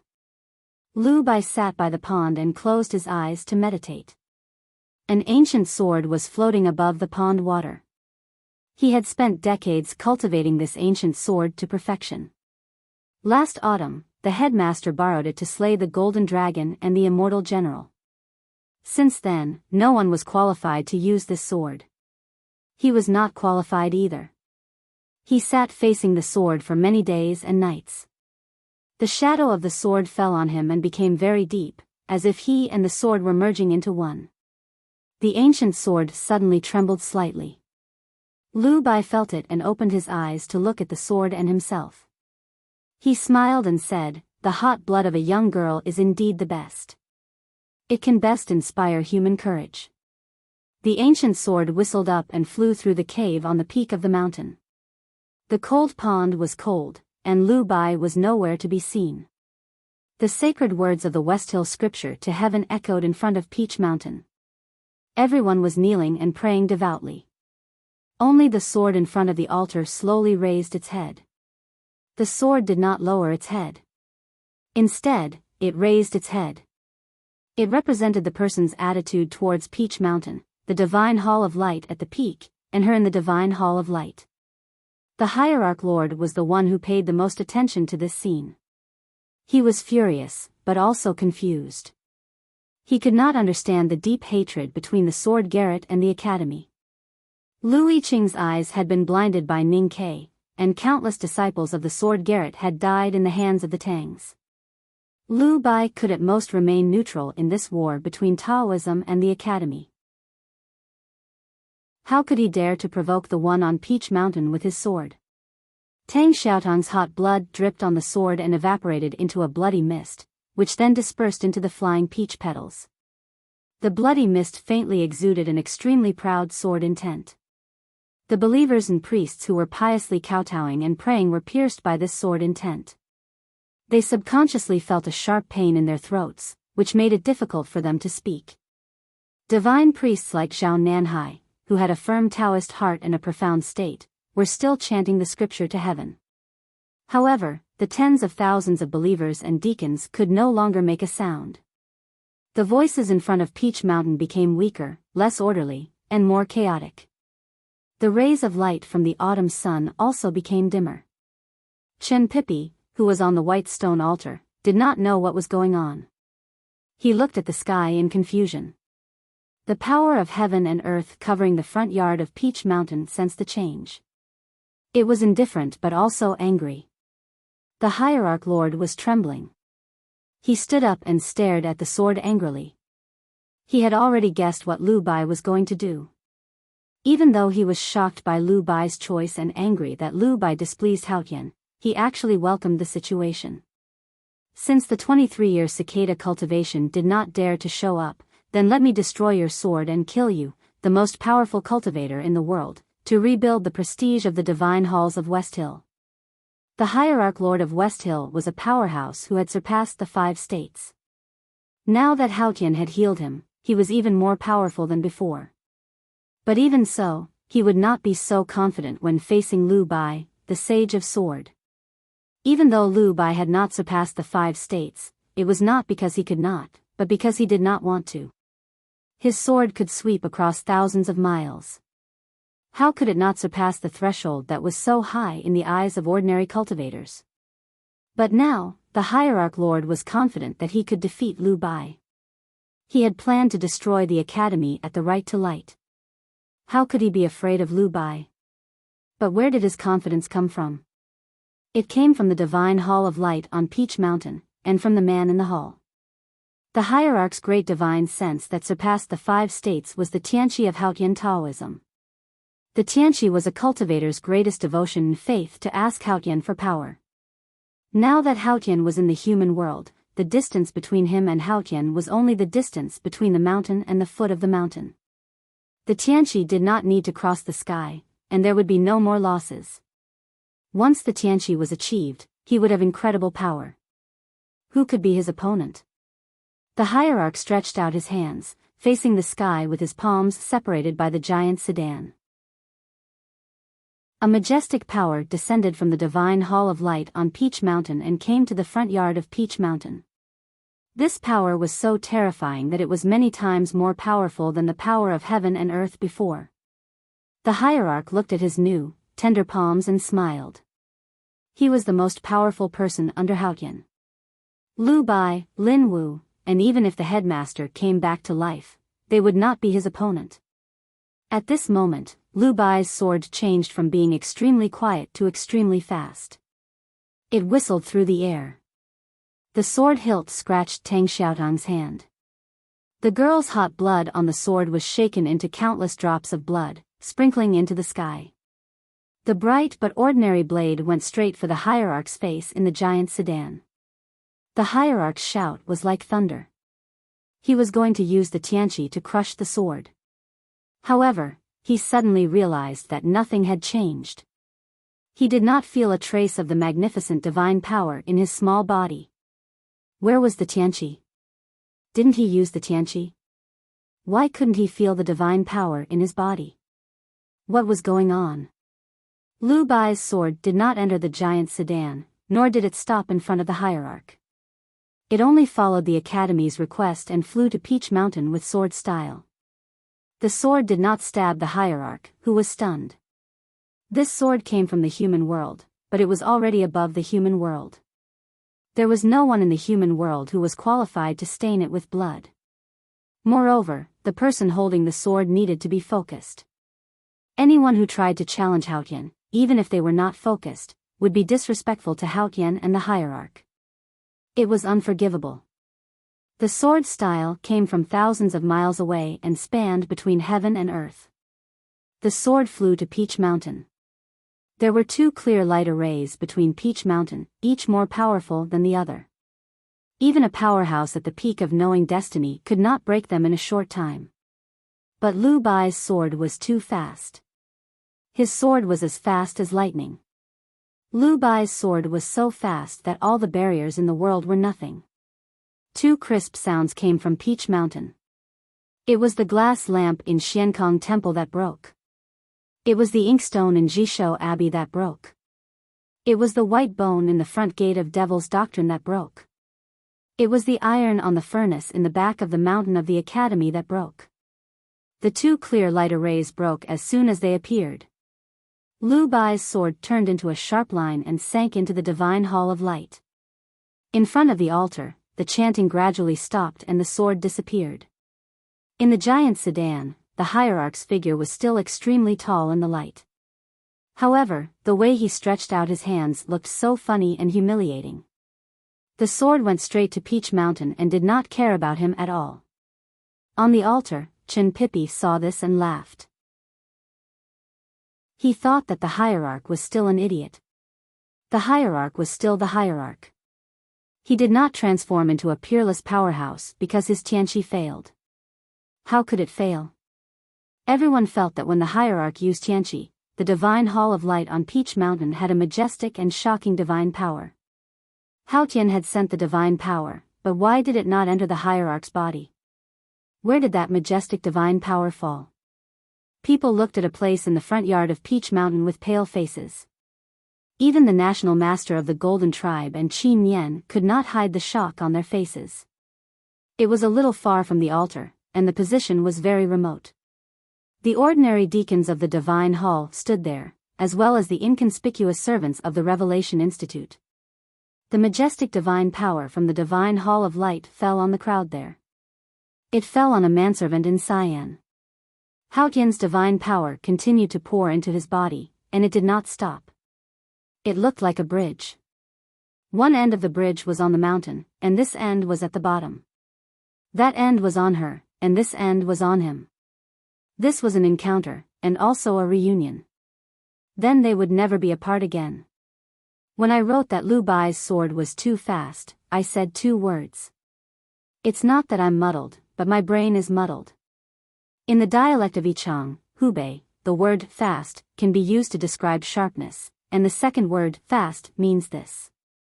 But no matter how I think about it, I can't remember if there is such a saying in Mandarin. Yesterday, I wrote it as ordinary awesome. After writing it today, I thought about it and removed the word ordinary. I'm very satisfied, and I hope that everyone is satisfied too.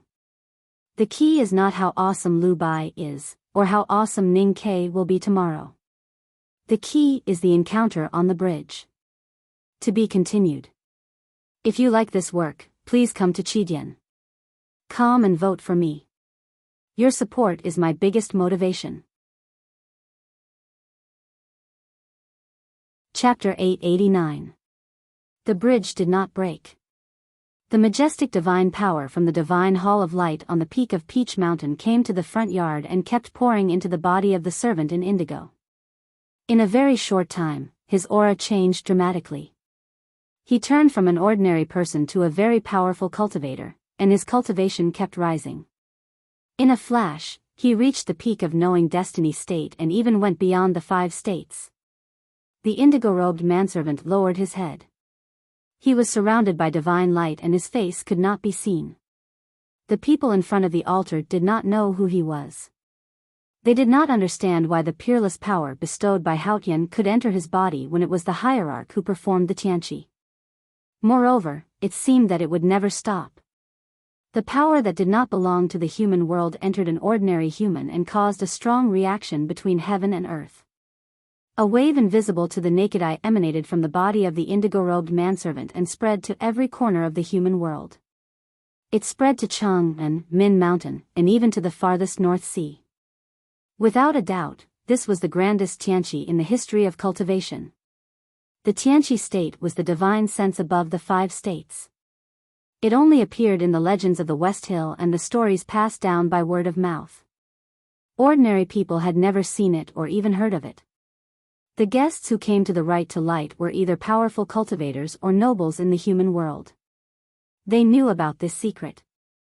Some of them had even seen the Tianqi with their own eyes. But they never imagined that the Tianqi could last for such a long time. Why was Haotian so generous to that person?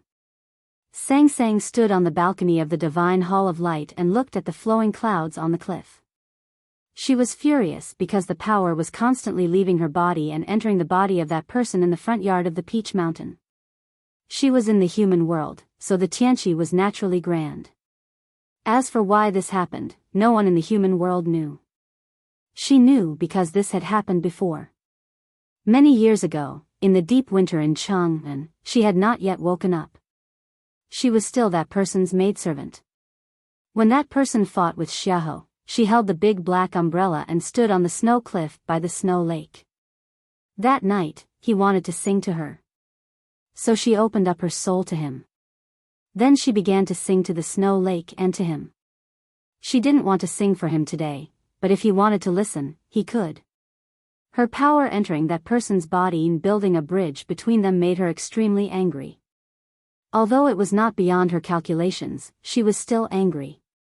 After she came to the human world, she wanted to cut off all ties with that human. That was why she did not go to Chang'an. She did not go to see him. However, what happened now proved that even if she seemed to have cut off all ties with him and could no longer sense him, as long as she really started to sing, he would be her only audience. Because from a long time ago, she was his natal. At the moment of the Tianqi, they met again, and it was hard for them to separate. She knew what he was thinking, and he could also know what she was thinking. It was as if the two of them had become a separate world again. The Sang Sang on the snow lake had willingly given her life and soul to that person. But the Sang Sang in the light palace was incomparably furious, feeling abnormally disgusted. Lightning flashed in her eyes. She waved her hand like a knife and cut off the bridge. The power in her body stopped flowing down the Peach Mountain, but she could no longer cut off the ties with the mortal world. She felt the past that only he and she understood. She felt his breath and her face turned pale. No one knew if it was because of the loss of power or because of anger. For some reason, she did not want to kill him at the moment. That was why she was angry and disgusted when they met several times in the Peach Mountain these days. As a result, the divine halls of West Hill were shaken and uneasy, but they eventually suppressed their emotions. However, she could no longer control herself. She just wanted to kill him as soon as possible. No matter what happened, she just wanted him to die. But before she killed him, she had to do one thing first. She wanted to crush the sword behind her into scrap metal. The sword came from the foot of the mountain. It was Lu Bai's sword. The most powerful sword in the human world. She kept looking at the foot of the mountain angrily, ignoring the sword. Because the sword could not even get close to her. Lu Bai's sword was quietly hovering in the air a few feet behind her. The midday autumn light spilled down, illuminating the light palace a little brighter. When the light passed through the space between the sword and her, there were some slight bends. It was only then that one could see that the space in front of the sword was slightly sunken. Looking closely, one could see that Lu Bai's sword was not static. It was moving forward at an unimaginable speed, but it could not pierce into the space in front of her. Movement and stillness strangely merged into one. It was a very strange scene. There was an invisible barrier protecting her body like a ball, isolating her from the world. Except for the ties with the mortal world, no one could enter her world. This was a space formed by her rules, which was tens of thousands of times more powerful than the realms created by cultivators in the human world. Because Haotian's world did not allow other independent worlds to exist, this space and Haotian's world had the same origin. Although they were not connected, they were vaguely connected, which allowed her to have endless regenerative power. Compared to this, the independent space formed by Yu Lian's cicada wings in the Battle of Cheng and seemed so weak. Her small world was the space itself. Lu Bai's sword had distorted the space behind her. It was not hard to imagine how terrifying the sword was. But even so, she could not enter it. She turned around to look at the sword that seemed quiet but was actually flying at a high speed. She reached out her hand. If she wanted to, she could even pluck the stars in the night sky with her hand. Not to mention that this was just a sword in the human world. At this moment, an autumn wind blew into the divine hall of light. Today was the right to light on the Peach Mountain. The divine hall of light was quiet and empty. She was not a human. With this autumn wind, a person came to the divine hall. Lu Bai. Before her fingers could touch the blade, his hand gripped the hilt. He looked at her quietly and pushed forward with his right hand. She did not expect him to appear on the Peach Mountain. Her face showed the first serious expression since she returned to the human world. She frowned slightly. A moment ago, Lu Bai was in the sword garret of South Jin Kingdom. The next moment, he appeared in the divine hall of light. Even though he was the most powerful sage of sword in the world, he could not use the limitless state.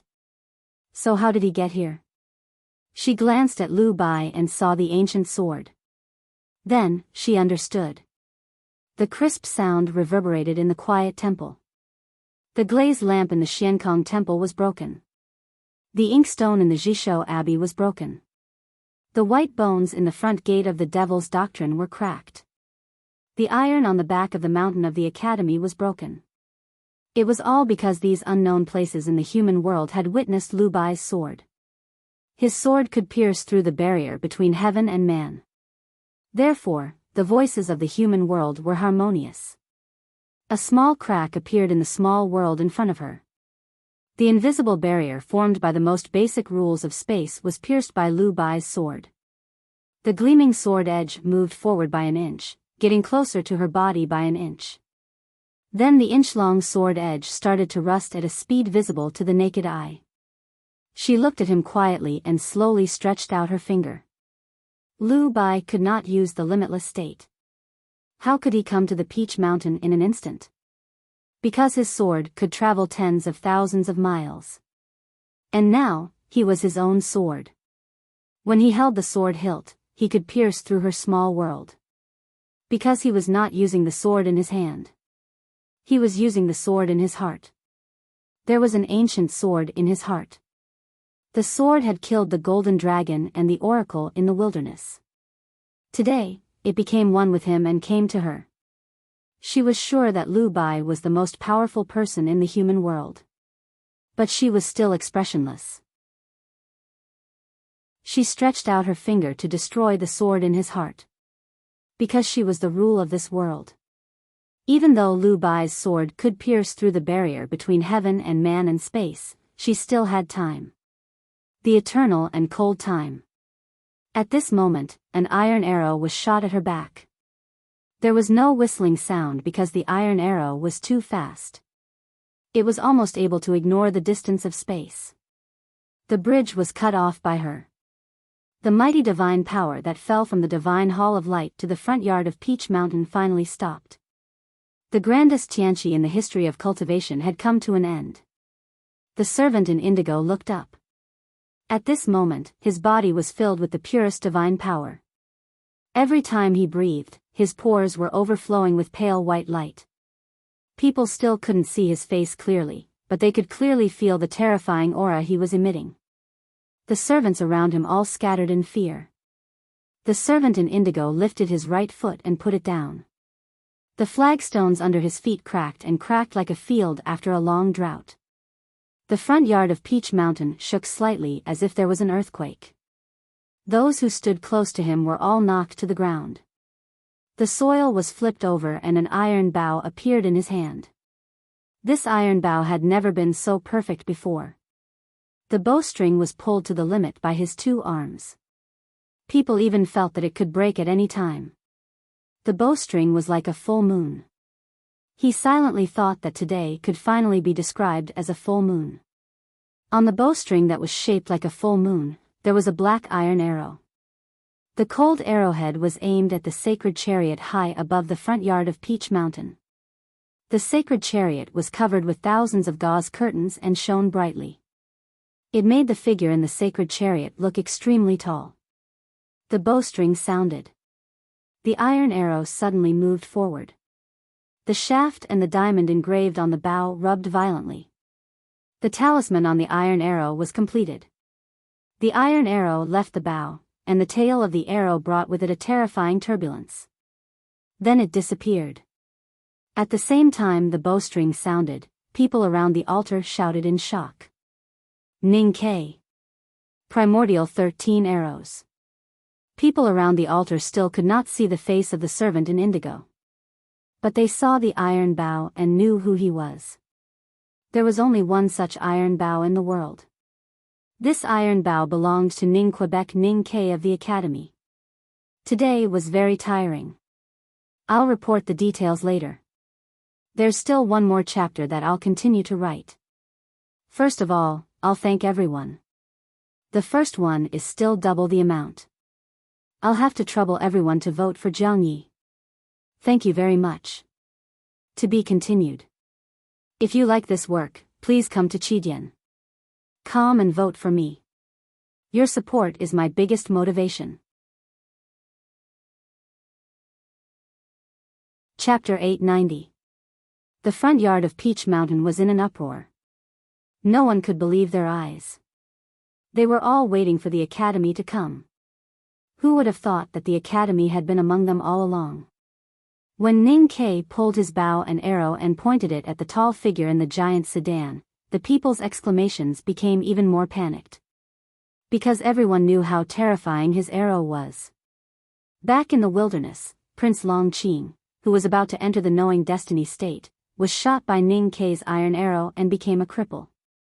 At that time, he had just understood the see-through state, but now he had already entered the knowing destiny state. At this time, after seizing the grandest Tianqi in the history of cultivation, he had even surpassed the threshold of the 5 states. How powerful would the iron arrow be? In fact, the hierarch in the giant sedan had already felt the danger before the crowd cried out in shock. He was the most powerful person in the front yard of Peach Mountain. He quickly recovered from his shock and shouted.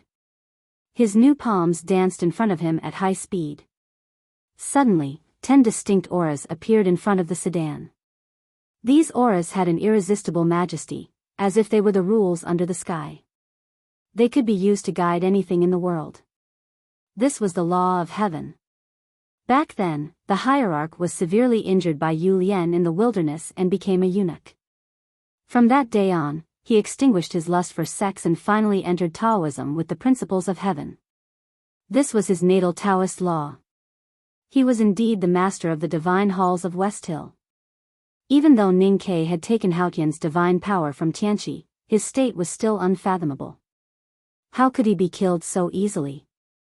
Even with the law of heaven, the hierarch did not dare to try to control the iron bow and arrow in Ning Ke's hands. Because Ning Ke's body was filled with Haotian's divine power, which had surpassed the threshold of the 5 states. It could even be said that he did not belong to this world. The law of heaven could control everything in this world. How could it control something outside this world? The hierarch lord's target was the divine priests and deacons of the West Hill Divine Palace below the giant sedan. 10 laws of heaven's justice fell on the crowd, and his face turned pale. Even the dean of the Revelation Institute and a dozen red-robed divine priests could not control their bodies and came before the giant sedan. Ning Kei's iron arrow had just left the bowstring. After the iron arrow left the bowstring, there was no sound. Only when it arrived in front of the giant carriage and came into contact with the first red-robed god official did a terrifying explosion occur. This red-robed god official was directly turned into a bloody dust by the iron arrow. The iron arrow continued forward and pierced the chest of the second red-robed divine adjudicator. This divine adjudicator was also blasted into bloody dust. In the air between the giant sedan and Ning Kei, there were a dozen red-robed divine priests and the dean and deputy dean of the Revelation Institute. A black light flashed, and a dozen clouds of blood mist appeared in the air. Everyone who stood in front of the chariot died. Whether it was Emoli, the deputy headmaster of the Revelation Institute, or the headmaster of the Knowing Destiny State, they were all blasted into pieces by the iron arrows before they could react. The iron arrow entered the carriage. Tens of thousands of layers of gauze curtains fluttered in the air like disheveled cotton. The tens of thousands of rays of light were extinguished like an oil lamp in a violent gale. With a cracking sound, the huge carriage was broken into pieces, revealing the hierarch's wretched and small body. After using the law of heaven, the hierarch did not hesitate to lie down on the ground. As long as he could avoid this terrible iron arrow, he was willing to do anything. He did not care about the dignity of the supreme Taoist master anymore. But the iron arrow came too fast. Although it had blasted the dozens of divine priests into bloody mist and slowed down after destroying the giant sedan, it was still faster than everyone's imagination. When the iron arrow arrived in front of him, his knees only bent a few inches, his body only had time to tilt a little, and his palms had just been raised in front of him, so he could not completely avoid it. His face was full of fear, and his pupils shrank to the size of beans. With two soft sounds, his right hand in front of him turned into a cloud of bloody mist.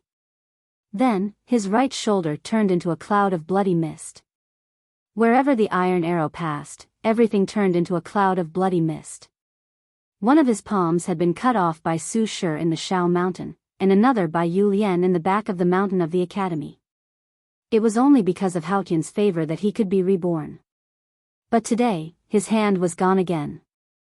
Not only that, but his right shoulder was also gone, leaving only a horrifying bloody wound. The hierarch howled mournfully, covered in blood, as if he had gone mad. The iron arrow did not stop after destroying the giant sedan. It whooshed and disappeared without a trace. The next moment, it reappeared on the peak of Peach Mountain and shot into the depths of the divine hall of light. That dark iron arrow looked so simple and ordinary. However, wherever the arrow pointed at, it would be easy for anyone to get in its way. Cultivators in the see-through state and knowing destiny state could not do anything about it and were turned into a bloody mist. Even the hierarch lord was seriously injured by the arrow. How could the power of one arrow be so great? It was just a shock, not a surprise. No one was surprised. The 13 primordial arrows were the crystallization of the collective wisdom of the back of the mountain of the academy. They were made by the powerful Tang Empire, and they were the most powerful weapons that could kill people across states. In the past battles, they had already proven their power. Ning Kei was now in the Tianqi state, and he had infinite divine power in his body. Even the Abbey Dean at his peak would not dare to take an arrow from him, let alone these people in front of Peach Mountain. At that moment, people on the front yard even had an illusion that if Ning Kei's iron arrow had not been aimed at the hierarch in the giant sedan, but at Peach Mountain, the entire mountain would have been destroyed by this arrow. This was the one and only 13 primordial arrows in the world. People did not even think that the hierarch could dodge the iron arrow he shot in such a state. Although the hierarch was seriously injured, he was still alive. A powerhouse in such a state, as long as he could still breathe, was a powerful force that no one dared to ignore. Ning Kei himself was not surprised. Unlike ordinary people, the 13 primordial arrows were not like ordinary arrows. The closer the target was, the more powerful the 13 primordial arrows were. On the contrary, the farther the target was, the harder and more terrifying the 13 primordial arrows were. If he could determine the target of the arrowhead, the iron arrow shot from thousands of miles away would be truly powerful. Because no one could avoid his arrow unprepared. However, his opponent could observe his movements and react in advance. This was the reason why he could not shoot Yi Hongyu to death with his iron arrow in the many battles he had with her. Even if he was stronger than ever now, the reason would not change. He was standing too close to the giant sedan, and the hierarch could see his movements. With the hierarch's unfathomable state, he could naturally make the most accurate response. In fact, if he hadn't shot the hierarch in the wilderness and gained some experience from it, he might not have been able to hurt the hierarch with this arrow at all. He did not feel regretful that he could not kill the hierarch directly, because in the Academy's plan, the hierarch's life or death was not important. Lu Bai's sword was only a primer. The most important thing was this Grand Tianqi, which was to forcefully seize Haotian's divine power and re-establish the connection. He knew that he had achieved this, so he was very satisfied. Ignoring the hierarch, who was covered in blood and disheveled hair, he turned to the powerful cultivators in front of the altar and prepared to shoot again. Until now, no one could figure out when Ning Ke came to Peach Mountain. No one could figure out why the Haotian's divine power entered his body when it was the hierarch's Tianqi. What was the reason for all this? How could there be a cultivator who could break through the 5 states at such a young age? But the powerful cultivators knew very well that they could not let Ning Ke have another chance to shoot the 13 primordial arrows. If he did, no one in front of Peach Mountain would be able to survive. The nation master of the Golden Tribe Royal Court, the great divine priest of Baoding, reacted the fastest. First of all, this old man had the most profound state. Second, he was a priest and cultivated his psyche. The most stable person in the world was the priest. The fastest weapon in the world was psyche. Psyche was faster than any movement. It was faster than Ning Ke's drawing of the bow, and even faster than Lu Bai's sword. The nation master of the Golden Tribe looked at Ning Ke, and the wrinkles on his face deepened. His psyche entered Ning Ke's sense of perception and turned into raging waves, crashing and bombarding. Just like last year when they met in the wilderness, Ning Ke's face turned pale and he felt uneasy in his sense of perception. His right arm, which was about to take out an arrow from the box, froze. Ning Ke's psyche power was the most powerful among cultivators. However, he was not a psyche master, nor had he cultivated psyche skills. Facing the nation master, who had cultivated psyche skills for decades, he was at a disadvantage. But at this moment, his body and mind were influenced by the majestic Haotian's divine power. How could he be defeated as easily as he was that day? He blinked his eyes, and the annoyance in his sense of perception was burned into smoke, leaving only clarity. At this moment, a majestic force fell from the sky and slapped at Ning Ke's head. Ning Ke was very familiar with this force. He looked up and saw a Dharma statue in front of him. Its monk robes fluttered, and the light of Buddha shone brightly. There was a hint of killing in its compassion. In the deepest part of the light of Buddha, Qin Yen of the Xiankong Temple sat cross-legged with his lips slightly open. This Dharma statue was Qin Yen's Dharma body of Akalanatha. He was reciting the authentic Buddhist mantra. The combination of the two was the most powerful Buddhist mantra emblematic gesture. Back in the Lank Temple, Ning Ke was suppressed by Qin Yen's Buddhist mantra emblematic gesture. His mantra emblematic gesture had reached the advanced level, but he had never cultivated a Dharma body, so he was no match for it. However, that was then, and today was today. Ning Ke's right hand was in the midst of retrieving the arrow. Seeing that it was too late, he turned his hand to the sky. The Dharma body of Akalanatha was full of anger. Its eyebrows were like swords, and its eyes were filled with lightning. It pressed its giant palm to the ground. The autumn forest on the side of the front yard was trembling under the pressure of Buddhism. Red and yellow leaves floated off the branches. Compared to the hill-like palm of the Dharma body of Akalanatha, Ning Ke's palm seemed so small. When the two palms met, the chi of heaven and earth on the front yard of Peach Mountain dissipated. The Dharma body of Akalanatha shattered into countless pieces. Ning Ke had used Haotian's divine power to shatter the seemingly indestructible Dharma body of Akalanatha. A ray of Haotian's divine flame came from the side. Ning Ke did not turn around, but he knew that it must be Zhao Nanhai's sneak attack. He did not pay any attention to that person. His right palm, which had just shattered the Dharma emblematic gesture, clenched in the autumn wind. His fist was hollow, as if it could contain the handle of the cutlass. He waved the cutlass and chopped at Qi Nian in the distance. With a sharp whistle, the cutlass suddenly turned red, and a horrible flame appeared.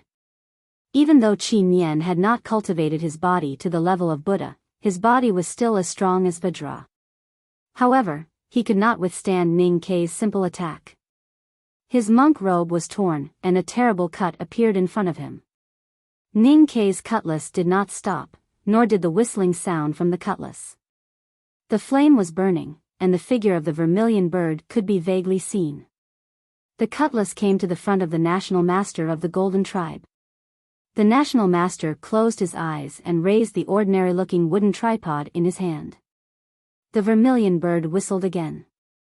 The wooden tripod was burnt black, and cracks appeared on it.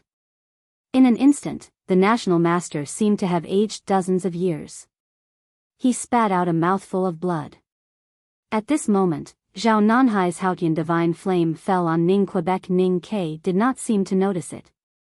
He turned around and looked at the successor of the great divine priest of South Sea, who was at the peak of the knowing destiny state.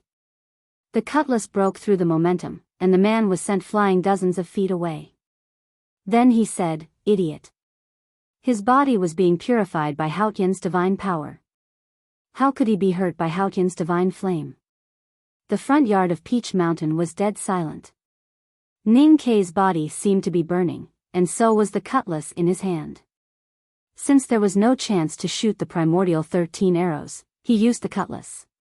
He struck 3 times, and 3 people were seriously injured. Qi Nian, the world wayfarer of Buddhism. Great divine priest of the Golden Tribe, the national master of the Golden Tribe. And the stupid Zhao Nanhai. No one could believe what they were seeing. But it was real. Everyone knows the source of the chapter. It refers to Ning Ke and Lu Bai. Continue tomorrow. To be continued. If you like this work, please come to Chidian.com and vote for me. Your support is my biggest motivation.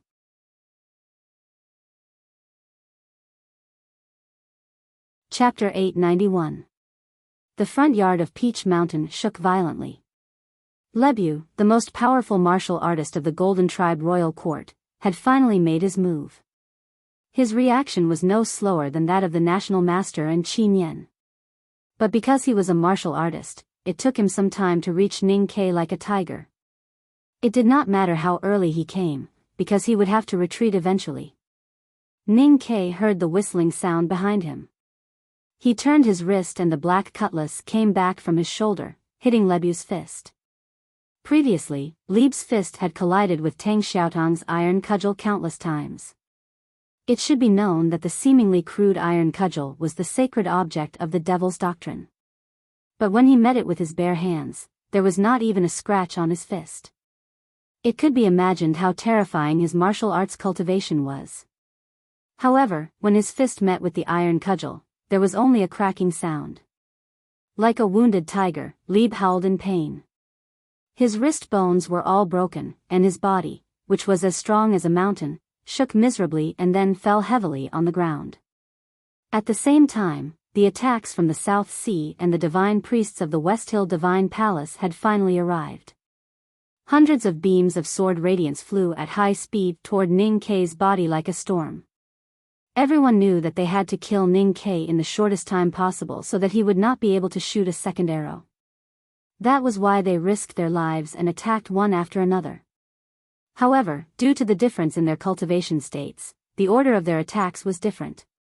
Thus, the national master of the Golden Tribe, Qi Nian, and Zhao Nanhai were the ones with the highest cultivation states.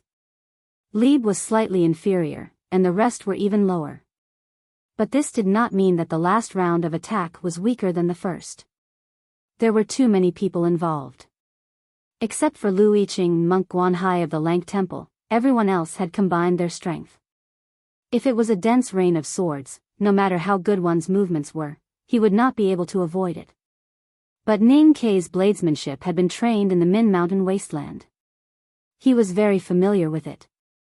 Moreover, he had learned from Yi Hongyu that the sword Garrett of South Jin Kingdom should be at least 1 foot in front of you.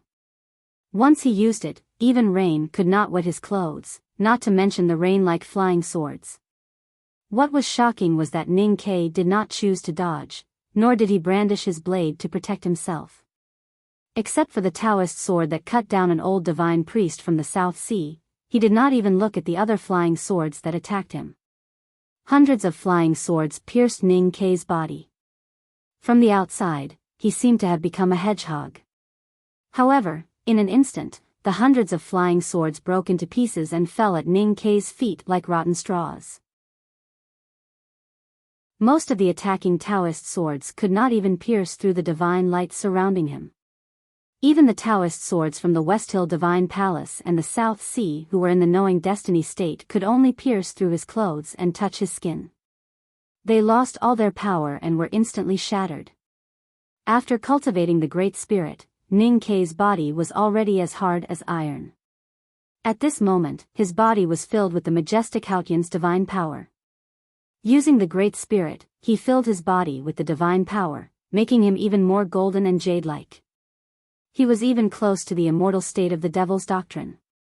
How could ordinary flying swords hurt him? The broken swords fell to the ground and piled up to a height of half a foot. It looked like the red and yellow leaves in the front yard of Peach Mountain, piling up into a small hill on the slightly cold ground. Ning Kei was standing in the middle. Looking at the scene in front of the altar, everyone felt a chill in their hearts, especially those powerhouses whose natal swords were shattered by him. They were desperate to the extreme. Today, the West Hill Divine Palace held the right to light. There were at least 20 cultivators in the knowing destiny state in the front yard of Peach Mountain, including the hierarch of West Hill, Qin Yan of the Buddhism sect, and the national master of the Golden Tribe. It could be said that more than half of the top fighting forces in the world were present. However, such a formation was broken by Ning Kei with a single blade. Under the siege of so many powerhouses, he did not have the time to use the primordial 13 arrows again. He did not even have the rumored terrifying divine talisman. He only used the iron cutlass to defeat all the powerhouses in the world. Ning Kei was once considered the weakest world wayfarer in the history of cultivation. But today, who dared to say that he was weak? Who dared to say that he was weak? Who could be stronger than him? Why? Because he had accepted the Tianqi? Why could he accept Haotian's divine power? Even if he had cultivated beyond the 5 states, he was not a follower of Haotian. Why was he not overwhelmed by the Haotian's divine power? Everyone was shocked, speechless. Countless question marks kept echoing in their hearts. At this moment, Ning Kei stabbed the iron cutlass deep into the ground and held the iron bow. Several shouts and exclamations were heard in the front yard of Peach Mountain. Ning Kei's iron cutlass was already so powerful. How terrifying would it be if he used the primordial 13 arrows? They could not allow such a scene to happen. Whether they were injured or not, everyone once again launched a fearless attack on Ning Quebec. The chi of heaven and earth in the front yard of Peach Mountain was in chaos. Just like before, the powerhouses with the highest states were the first to react. The great divine priest of Tripod, the national master of the Golden Tribe, looked solemn. The color of the wooden tripod in his hands suddenly darkened and was covered with a thin layer of frost. The national master's powerful psyche power was amplified by the wooden tripod and turned into an extremely cold psyche power mixed with the resentment of countless sacrifices from the grassland. It was aimed at Ning Kei through the air. He firmly believed that even if Ning Kei had the support of Haotian's divine power, he would still be in trouble before his bitter cold attack. However, he did not expect that the psyche power would disappear as soon as it was released. It was like a clay ox disappearing into the sea, and he could no longer find where it went. The psyche power attack was cut off by an invisible force. What kind of force could cut off the psyche power? Almost at the same time, Qi Nian also used his most powerful Buddhism sect method. Qi Nian was an eminent monk of the Xiankong Temple. He was a world wayfarer of the Buddhism sect who was as famous as Yi Su and Tang. Ever since the omen appeared in the wilderness 20 years ago, he had been practicing silent meditation with compassion and perseverance. He had been practicing for more than 10 years and no one had heard him speak again.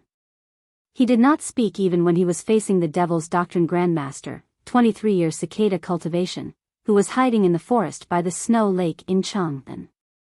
Until the autumn rain in the Lank Temple a few years ago, when Ning Ke and Sang Sang were about to enter the Buddhist chessboard and Mr. Second of the Academy, Jun Mo, broke the silent meditation and said a word. It was this word that broke the ancient bell of the Lank Temple, and Jun Mo was forced to leave his back to Yi Su and throw his iron sword away. It was not hard to imagine how powerful this eminent monk's silent meditation was. Now several years had passed and Qi Nian's silent meditation was getting stronger and stronger. When he opened his lips slightly, a white lotus flower appeared between his lips and teeth in the autumn wind. This man had cultivated the Buddha's psyche into an entity. This was even more incredible than his Akalanatha Dharma idol. The white lotus flower floated away from his lips and flew toward Ning, Quebec. No one knew what kind of power this white lotus would cause and it flew toward Ning, Quebec. Ning Ke did not know, and he did not want to know. People on the front yard of Peach Mountain wanted to know, but they could not. Because this white lotus that contained endless Buddha's psyche did not float to Ning, Quebec. Instead, it split into countless petals in front of Qi Nian's face not far away from his lips and teeth. What kind of power could cut the Buddha's psyche into pieces so quietly? Zhao Nanhai's Haotian divine light attacked Ning, Quebec. The holy light beam condensed by the divine light was cut off less than 3 feet away from his index finger. Lebu shouted and pounced on Ning Ke again like a wounded tiger. He only took 3 steps forward and a dozen deep wounds appeared on his body. Psyche was cut. White lotus was cut. Haotian divine light was cut. Even the toughest body could be easily cut down. There seemed to be countless hidden forces in the air around the altar.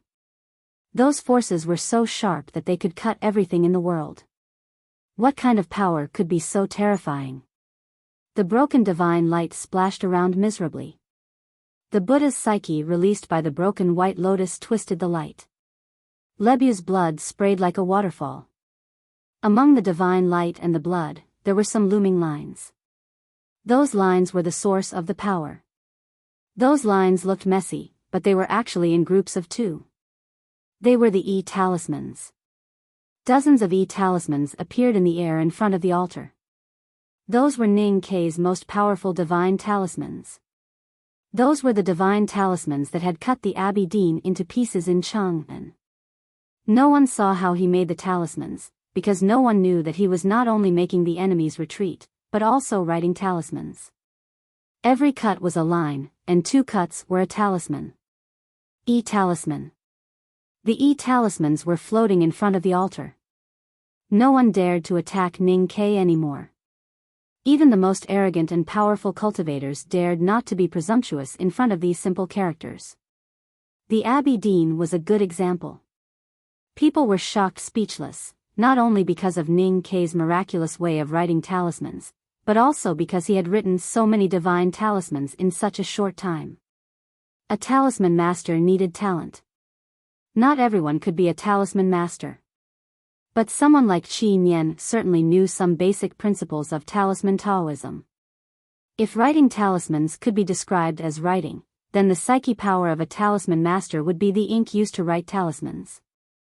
And writing a divine talisman required an unimaginable amount of psyche power. No matter how powerful a divine talisman master was in the cultivation world, even a divine talisman master like Master Yen Sei could not write so many divine talismans in such a short time. But Ning Ke did it. He did not even need to meditate to recover his psyche power. How did he do it? The E-talismans floated in front of the Peach Mountain. Countless leaves fell and then broke. Countless screams were heard, and many people lost their heads and legs. Qi Nian and the others looked solemn and dared not to move forward. The iron arrow was on the string, and the iron bow was bent. Looking at the scene in front of him, Ning Ke felt that he had returned to the snowstorm in Chang'an last winter. The Haotian's divine power that Tianqi received was like the infinite power given to him by Chang'an.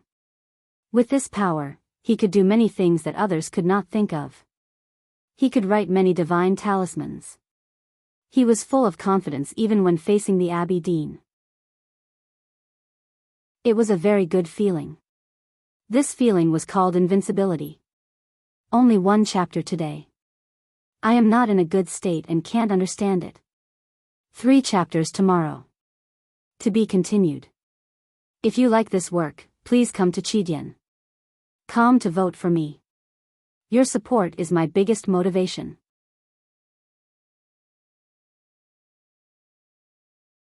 Chapter 892. The autumn leaves fell from the mountain, and the whole plain was horrifying. Broken arms and blood were flying everywhere in front of Peach Mountain. Dozens of divine talismans were looming around the altar. The powerhouses were pale and coughing up blood. They all ran away. The confinement of Taoist swords in front of Tang Xiaotang was also cut into finer pieces by the cutting talisman in the air.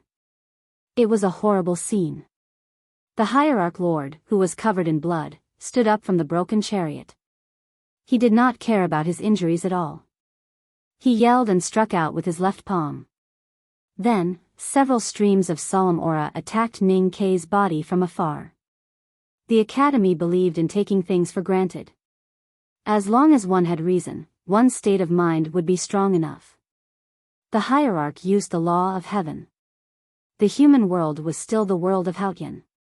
His law of heaven was the truth of Haotian. Naturally, it was powerful. Under the solemn aura, Ning Ke suddenly felt the momentum of waving his knife stagnate. The hierarch was seriously injured, but he could still use such a method. He was indeed the master of the divine halls of West Hill. Ning Ke was invincible in the human world. He could not be trapped by the hierarch's law of heaven.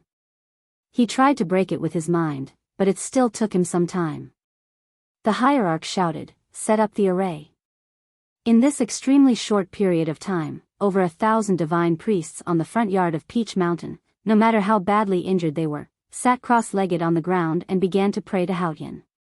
As the hierarch shouted, a beam of clear light rose from the front yard of Peach Mountain and touched the sky. The array of the divine hall was suddenly activated and shrank into a circle of light dozens of feet wide. The white stone altar and Ning Ke were covered in this circle of clear light. Under the guidance and direction of the priests, the tens of thousands of believers on the front lawn also began to pray. Many of the believers were injured, and their prayers sounded more like mournful cries. The prayers of tens of thousands of believers reverberated in Peach Mountain and shot up to the sky. The clear light array shrunk by hundreds of times and its power increased by hundreds of times. It pressed down on Ning Ke on the ground. Facing the array of tens of thousands of people, Ning Ke was under great pressure. He even felt like he was fighting against the whole world. If it were other cultivators, even if they were strong enough to resist the array, they would soon collapse under such mental pressure. But Ning Ke was different. He had fought against the whole world when he was fleeing for thousands of miles with Sang Sang on his back. He had experience in this aspect. He was cold enough and confident enough. With a slight change of his psyche, he used the Great Spirit to convert all the Haotian's divine power in his body into psyche power. He controlled dozens of divine talismans and fiercely rushed toward the clear light array. The clear light array and the divine talismans finally met. Dozens of white marks appeared in the air in the front yard of Peach Mountain, accompanied by a sharp sound of friction. Dozens of divine talismans could not cut through the clear light tactical array in a short time, and the clear light tactical array could not pass through the terrifying power of the divine talismans and fall on Ning Quebec. At this moment, a temporary peace and balance were formed between the clear light formation and the divine talismans. At the same time, the cuts on the clear light formation finally revealed the traces of the divine talismans.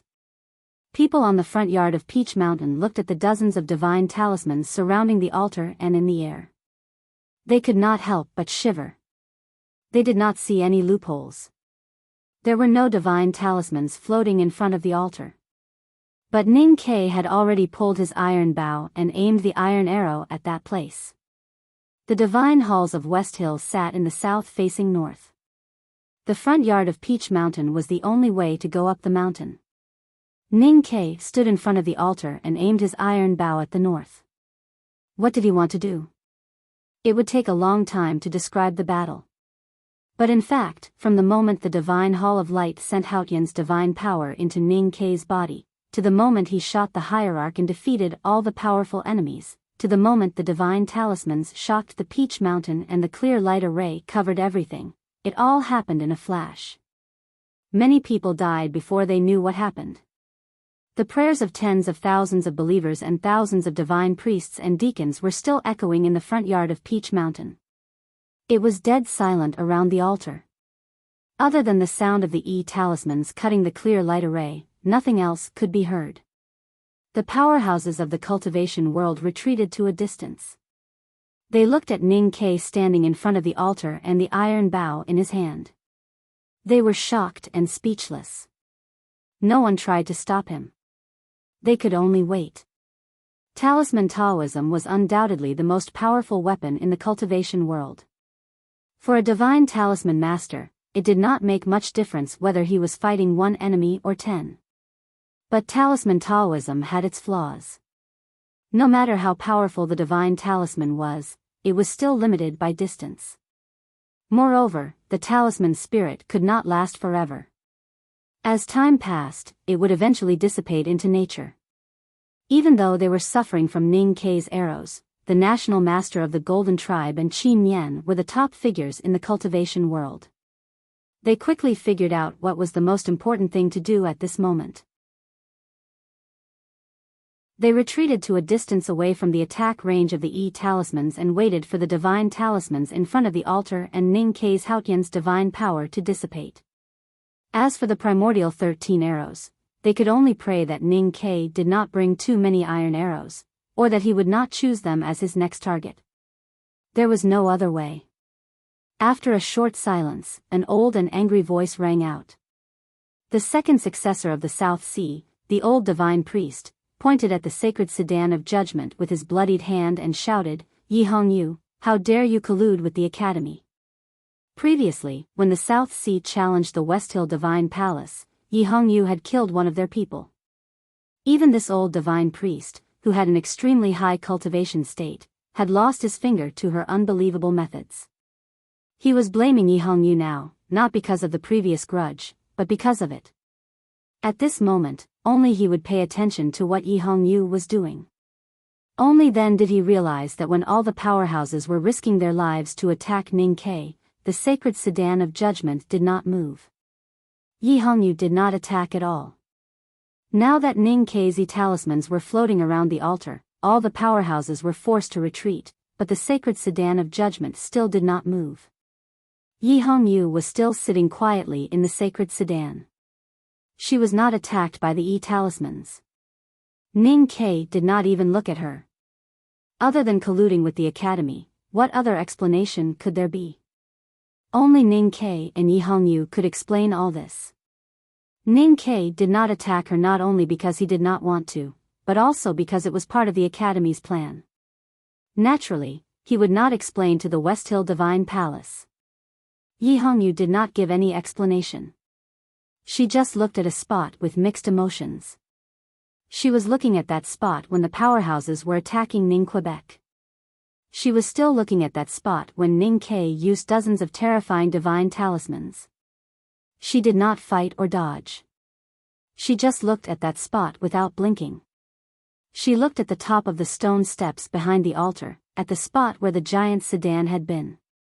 The giant sedan had been broken, and the mysterious hierarch lord had finally shown himself in front of everyone.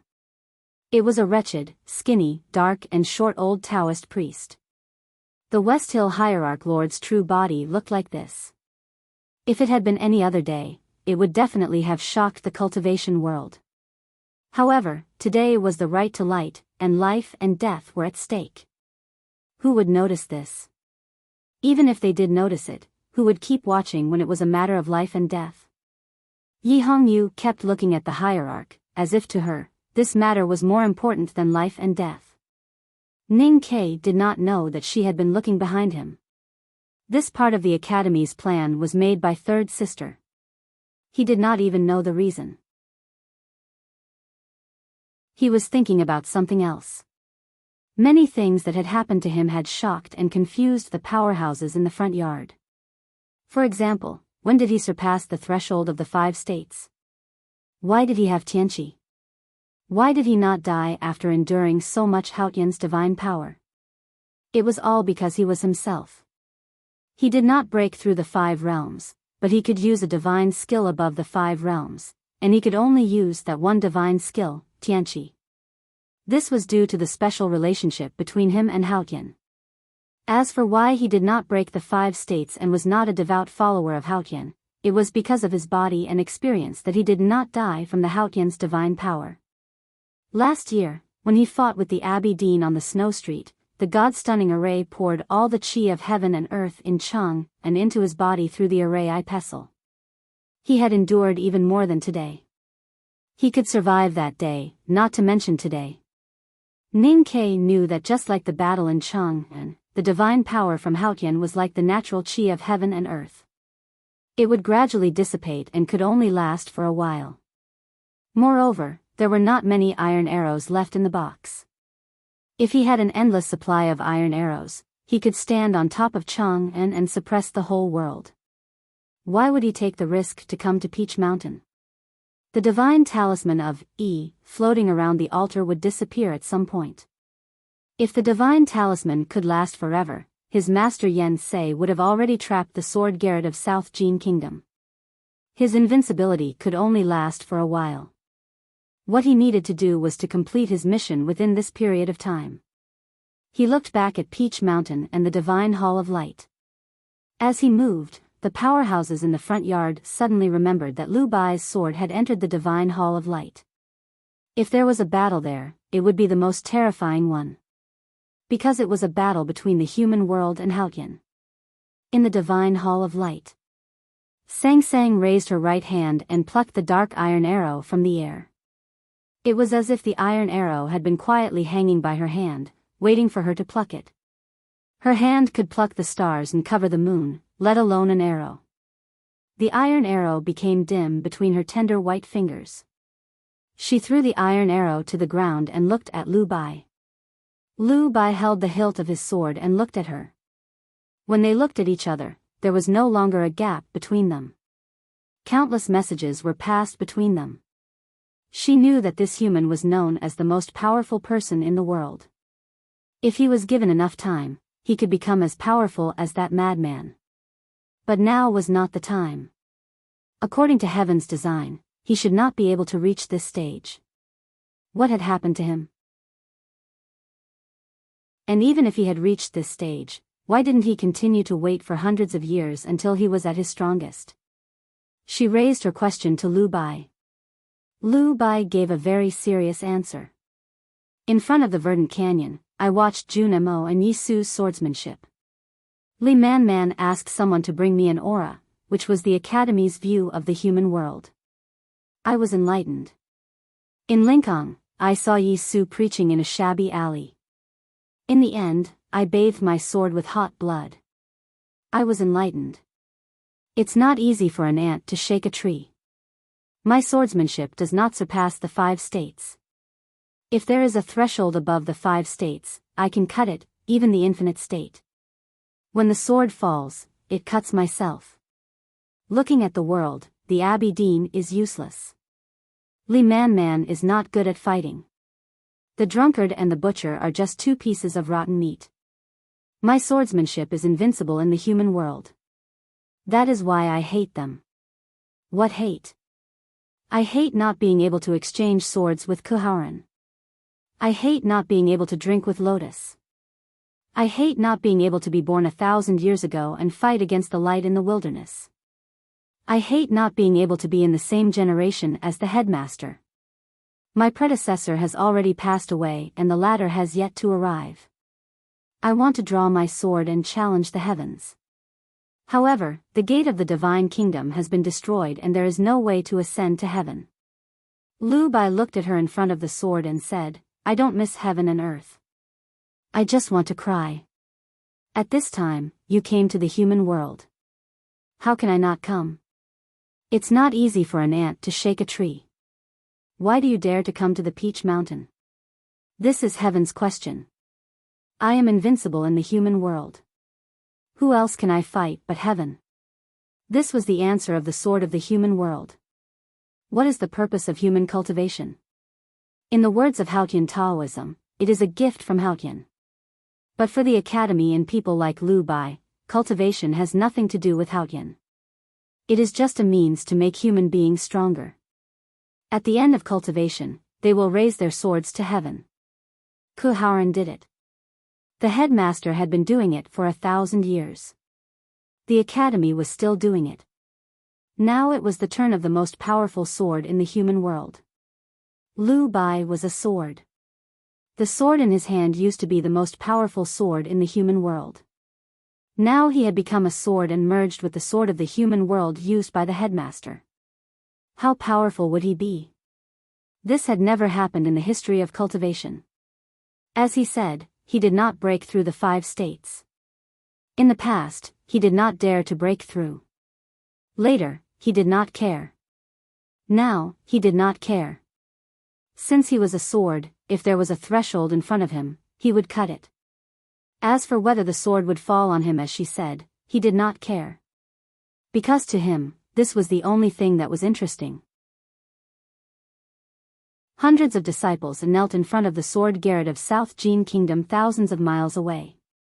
The black sword-like mountains suddenly left the ground and pierced the sky. The disciples were shocked. When they looked up, they found that the sword peak was still in the same place. The divine hall of light shook uneasily and the sword style was awe-inspiring. Countless sword marks appeared on the hard bluestone walls. The lamp that had been extinguished for months suddenly broke into 3 pieces. The autumn wind blew from below the precipice and broke into pieces when it reached the balcony. It was like a spring breeze that tickled one's heart. The itch was unbearable. It was not the itch of excitement, but the desire to see Tao. Sang Sang stood on the balcony and looked at Lu Bai quietly. Lu Bai held the sword in his right hand and pushed it forward. He was full of joy. I'm in a much better state today. I feel good writing this chapter. I'm full of joy. I'm going to walk the dog. I'll try to finish the next chapter before 12:30. To be continued. If you like this work, please come to Chidian. Come to vote for me. Your support is my greatest motivation.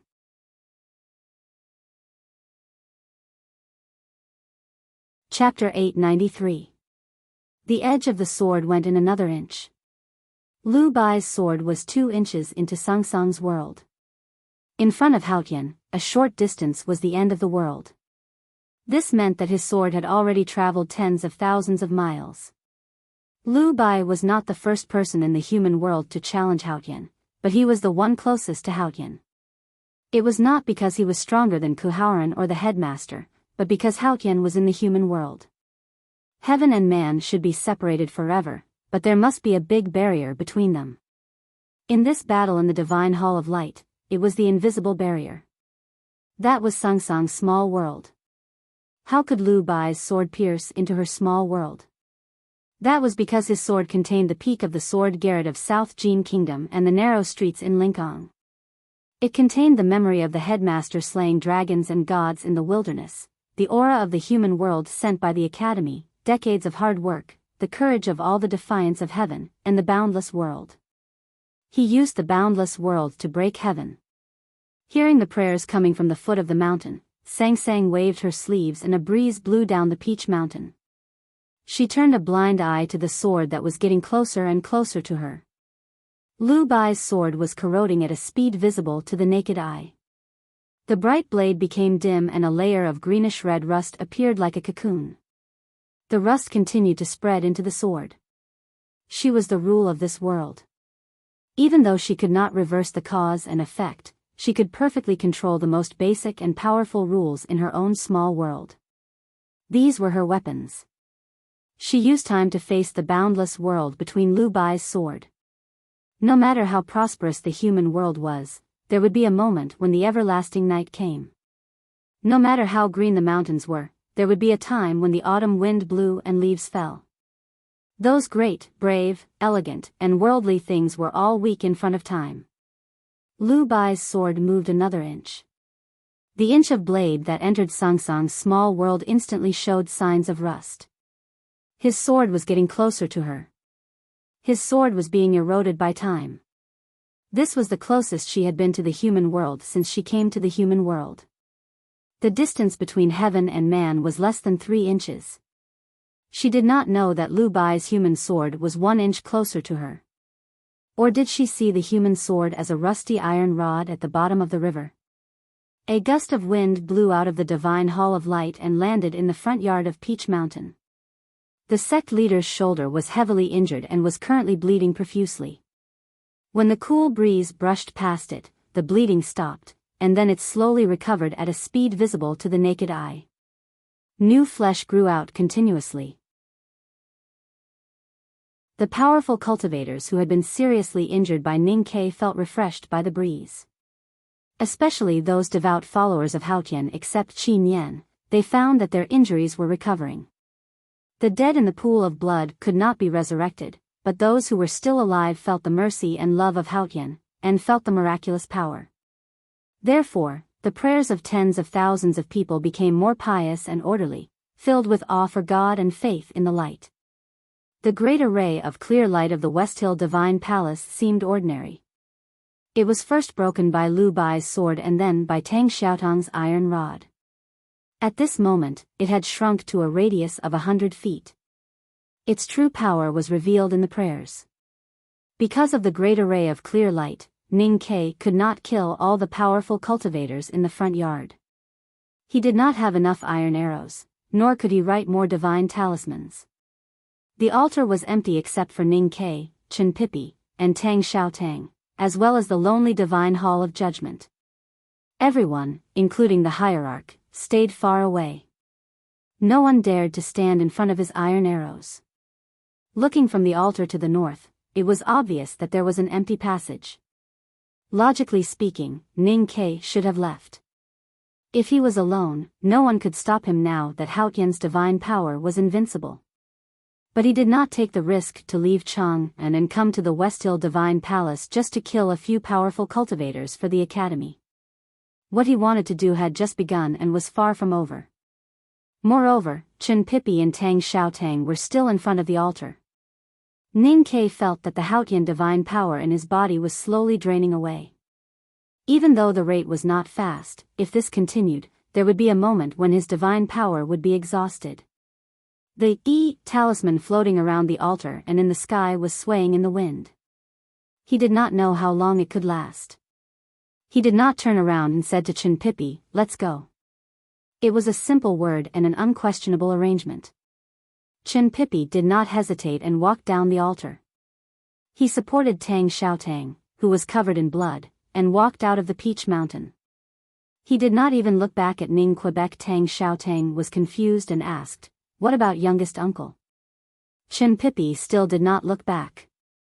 He panted and said, "If we still want to save him, it will be a waste of energy. Moreover, this is the West Hill Divine Palace. His life and death cannot be decided by man, only by heaven." His ocean of qi and mountain of snow were locked. Coupled with his obesity, his physical quality was even worse than that of an ordinary person. He walked too fast while supporting Tang Xiaotang and was panting heavily. Tang Xiaotang did not understand his explanation, but she knew the relationship between Chen Pipi and Ning Quebec. She took out an elixir and swallowed it. Then, she carried Chen Pipi on her back. She had cultivated in the Devil's Doctrine and had a strong recovery ability.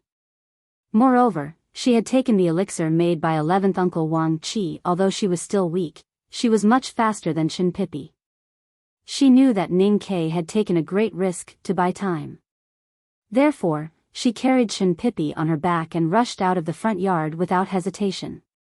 Compared to her petite body, Chen Pippi looked like a fat bear in winter. From the back, he could not see her at all, which was a little funny. Ning Kai stood in front of the altar and could not help laughing at the scene. The iron bow in his hand was still steady and the iron arrow on the string did not move at all. No one dared to stand in front of the arrow. In front of Ning Kai's iron arrow was an empty path that no one dared to enter. This path was the most dangerous for enemies, but the safest for allies. No cultivator dared to stop Tang Xiaotang and Chen Pippi. Even the most devout people from the South Sea did not dare to do so. This was the deterrence of the primordial 13 arrows. But the cavalrymen of the divine halls of West Hill did not think so. They were used to life and death on the battlefield. They were devout and zealous protectors of the sect. They did not care about their own life and death. Moreover, they had a large number of cavalrymen. No matter how powerful the primordial 13 arrows were, how many could they kill? The wind blew and dust rose from the mountain path in the distance. Ning Kai could guess what was going to happen. He shouted, "Lu Yiqing." No one on the front yard of Peach Mountain understood why he would suddenly call out the people from the Sword Garret of South Jin Kingdom at such a critical moment. Yi Hongyu might have understood, but she was not in the mood to think about it. Lu Yiqing and the disciples of the Sword Garret did not participate in this earth-shattering battle. On the one hand, although he was a great sword master in the knowing destiny state, he was still far from the hierarch lord or Qi Nian. On the other hand, they did not know what to do. The Sage of Sword, Lu Bai, was a visiting professor of the Divine Halls of West Hill. The Sword Garret of South Jin Kingdom had always regarded itself as a part of Taoism. Although they were too proud to submit completely to the Divine Halls of West Hill, they had never thought of betraying them. The South Jin Kingdom and the Tang Empire were mortal enemies. There was no kindness between the Sword Garret and the Academy, only hatred. Logically speaking, they should be on the side of Taoism. However, Lu Bai's sword had entered the Divine Hall of Light. Everyone knew what this meant. Lu Yiqing asked in a low voice, "What is it?" Ning Kai said, "Leave with the Academy." The disciples of the Sword Garret did not know what to do. If they did not leave now, the Divine Halls of West Hill would definitely hold the Sword Garret accountable. But if they left with the people from the Academy, wouldn't it be announcing to the world that the Sword Garret had betrayed Taoism and sided with the Tang Empire? They looked at Lu Yiqing. The Sage of Sword was doing something outrageous in the Divine Hall of Light. They could only wait for Lu Yiqing to make the most important decision. The situation was tense and they did not have much time to think. Lu Yiqing closed his eyes and felt the faint sword style coming from the Divine Hall on the peak. He stomped his feet and shouted, "Let's go." The disciples of the Sword Garret looked uncertain. But they finally made up their minds. They kowtowed to the Divine Hall of Light 3 times and rushed out of the front yard of Peach Mountain. Soon, they met up with Tang Xiaotang, who was carrying Chen Pippi on her back. Since they left on the same path, they were on the same path. The cavalrymen of the Divine Halls of West Hill were already in formation on the mountain path. The disciples of the Sword Garret pressed their hands on the hilts of their swords and looked solemn. Some of their eyes were already red. Protect the seniors from the Academy. Lu Yiqing was supported by his younger brother. He held the hilt of his sword and tilted his head to listen to the hoofbeats coming from the front. He thought of his brother who was fighting in the Divine Hall of Light behind him. He shouted tragically, "Anyone who stands in our way will die." Although the cavalrymen of the Divine Halls of West Hill were powerful, they had been defeated by Tang Xiaotang and had witnessed many unbelievable situations. How could they be a match for the disciples of the South Jin Kingdom who were determined to die? Especially when Lu Yiqing and Tang Xiaotang fought with their lives, they were quickly defeated. The sword chi on the mountain path gradually faded away. Only the hoofbeats and the painful groans of the injured cavalrymen could be heard. The prayers on the front yard did not stop, but became much lower. The people of the divine halls of West Hill and the guests who attended the Right to Light still could not believe what they saw. The hatred between the Academy and the Sword Garret was as deep as the ocean. Jun Mo's right arm was cut off by Liu Bai and Lu Yiqing's eyes were blinded by Ning Quebec. Why did the Sword Garret and the Academy join hands after Ning Ke said a few words? That was because they could not understand. For the Academy and the Sword Garret, losing an eye and losing an arm was normal. Since the battle was fair, the ending should be fair too. As for the alliance between the Academy and the Sword Garret, it actually started when Cao Xiaoshu visited the Sword Garret and confirmed that Liu Bai's sword had flown up the Peach Mountain. The disciples of the Academy and the Sword Garret had already left. Ning Ke was alone in the front yard of the Peach Mountain. In the eyes of others, he should have looked a little lonely, but he seemed to have become even more terrifying. Because he no longer had anything to worry about, he could do whatever he wanted, he could start doing what he wanted to do. So he raised the iron arrow. After the Tianqi, his power had far exceeded the scope of the human world. The bowstring was pulled to the fullest, as if it was about to break. The arrowhead did not tremble at all. It pointed coldly and terrifyingly to the north. There is one more chapter. Try to finish it before 2:30. To be continued. If you like this work, please come to Chidian.com to vote for me. Your support is my greatest motivation.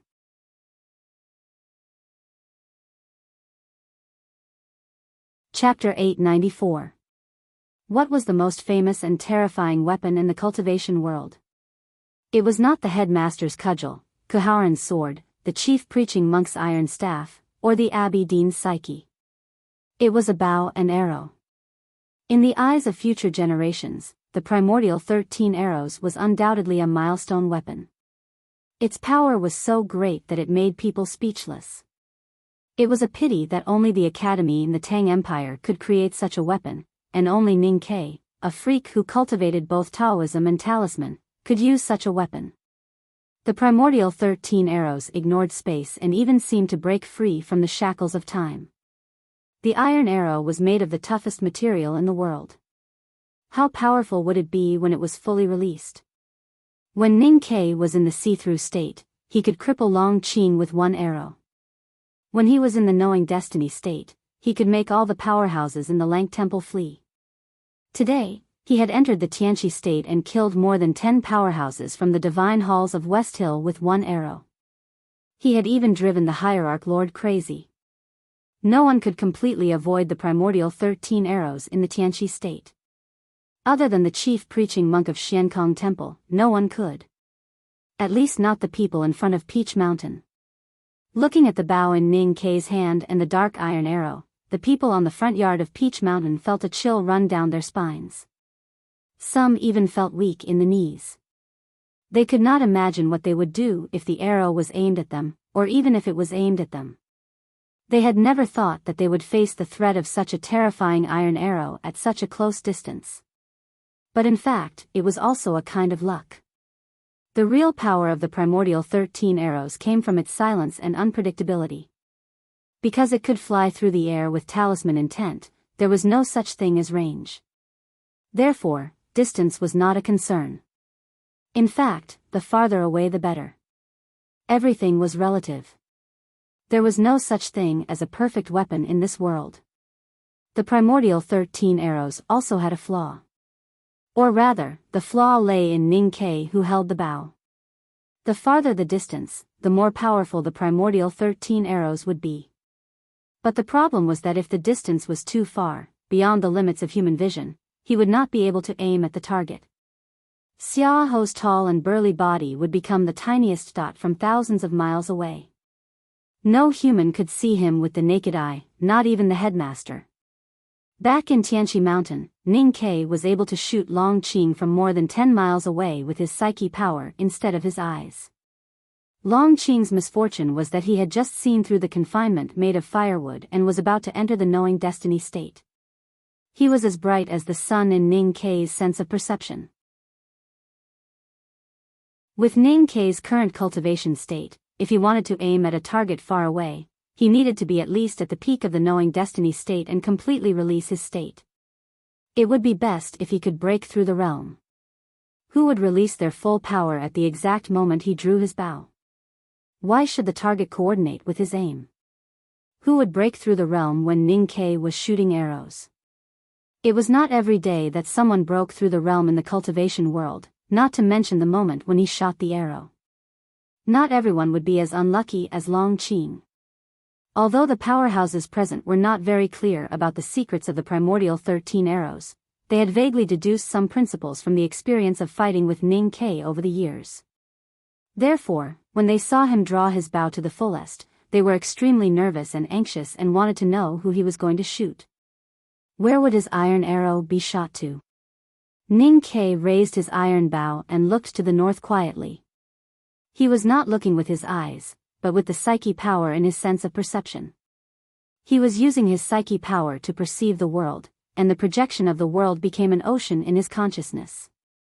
This ocean was the entire human world. There were a few light spots in the ocean.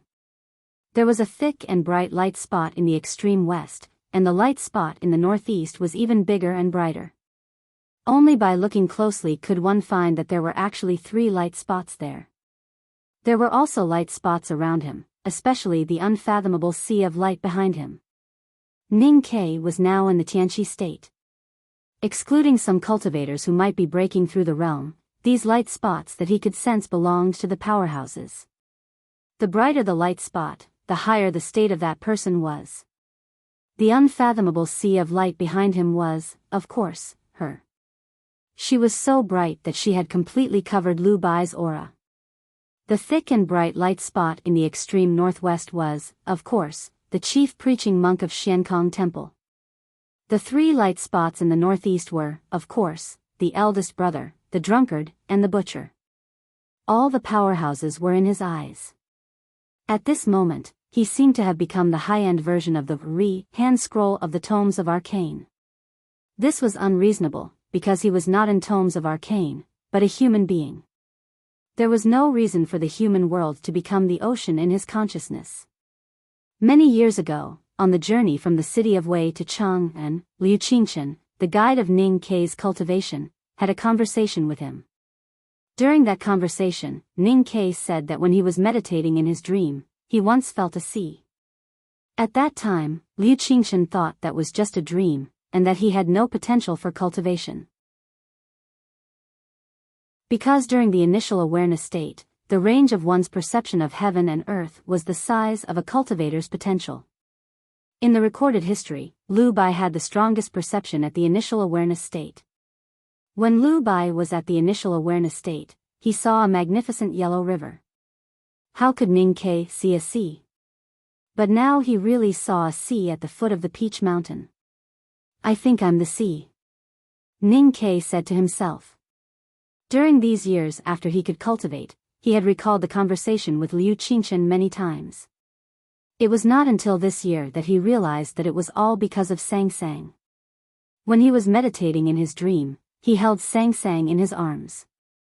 With Haotian in his arms, he could feel the entire human world. So what? Today, he came to the Peach Mountain and endured the Tianqi. Haotian's divine power entered his body, and he reconnected with Sang Sang, which was equivalent to holding her in his arms again. Then why couldn't he feel the sea in the human world? Could it be that he wanted to shoot at the light spots in the sea? The chief preaching monk of the Xiankong Temple, the drunkard, or the butcher? No one knew. Ning Ke, who was standing in front of the Peach Mountain, could feel the entire human world. But before that, the entire human world had already felt him. Because of that grand Tianqi. In the small town at the border of Song and Yan, the calligraphy and painting shop was filled with the aroma of wine. There was only a bowl of water on the table in front of the eldest brother, but he looked as happy as if he was drinking fine wine. Because he knew that the youngest brother was still alive. The drunkard's voice was unusually hoarse. How could the divine power of Haotian enter a mortal's body? The eldest brother said, "My youngest brother can't be reasoned with by common sense." The drunkard suddenly raised his eyebrows. The flagon tied to his waist moved even though there was no wind, and it even floated to a position parallel to the ground. His clothes suddenly blurred, as if he could disappear at any moment. He did not know that Ning Ke was aiming at him in front of the Peach Mountain, but he felt the danger. The eldest brother said, "You are too fast, so you will not be his target." The drunkard thought of the previous conversation, and his expression gradually turned serious. "You just said, the butcher is very slow." 2 chapters tomorrow. To be continued. If you like this work, please come to Chidian.com to vote for me. Your support is my biggest motivation.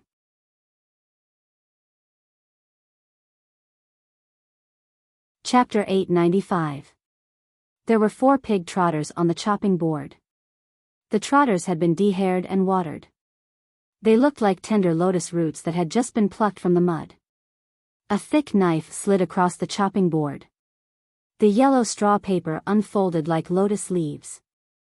The 4 trotters fell into the paper and rolled up. The butcher handed the wrapped trotters to the waiting lad without saying anything. Li Guangdi took out some copper coins and placed them on the table outside the butcher's shop. Then he turned around and walked out. Suddenly, the butcher felt something and looked up. His eyes passed through the smoke-blackened wall and looked in the direction of the West Hill Divine Kingdom in the south. His face suddenly turned pale. The big white pig hanging on the iron hook behind the butcher's shop suddenly moved. The butcher's knife also trembled. There was no wind, but there was a whistling sound. The butcher held the knife and looked in the direction of the West Hill Divine Kingdom. He understood something. So he lifted the thick and oily knife as fast as he could and held it with both hands. He covered his face so that no wind or anything else could penetrate it.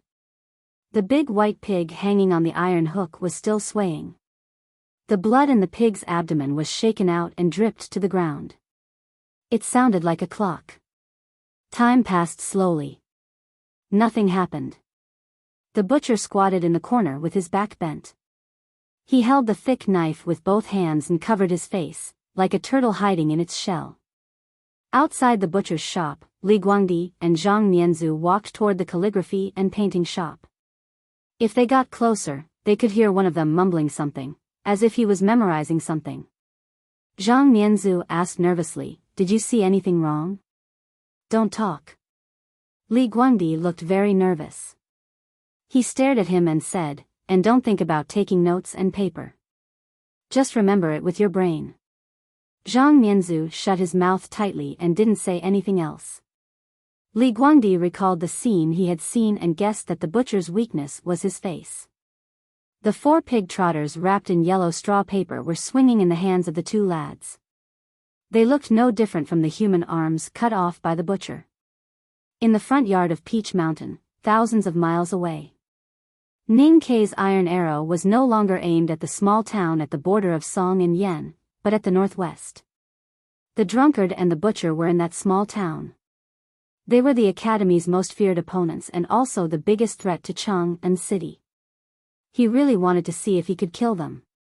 However, these 2 were great cultivators who had experienced the everlasting night after all. To be able to successfully hide from Haotian for tens of thousands of years, one could imagine how profound their realms were and how powerful their concealment techniques were. Cultivators in the knowing destiny state would have an almost intuitive sense of the possible turning points in their lives, not to mention the drunkard and the butcher. When Ning Ke raised his iron bow and aimed at the town, the drunkard and the butcher sensed it immediately and responded accordingly. The drunkard was ready to leave, while the butcher raised his butcher knife. After the Abbey Dean became disabled, the drunkard became the fastest person in the world. He was even faster than the eldest brother. He was in the distanceless state and had infinite skills. It was hard to kill him unless he was trapped. The butcher had always been the most powerful person in the world. No one, not even Yu Lian, could be mentioned in the same breath as the chief preaching monk of the Xiankong Temple in terms of strength and physical strength.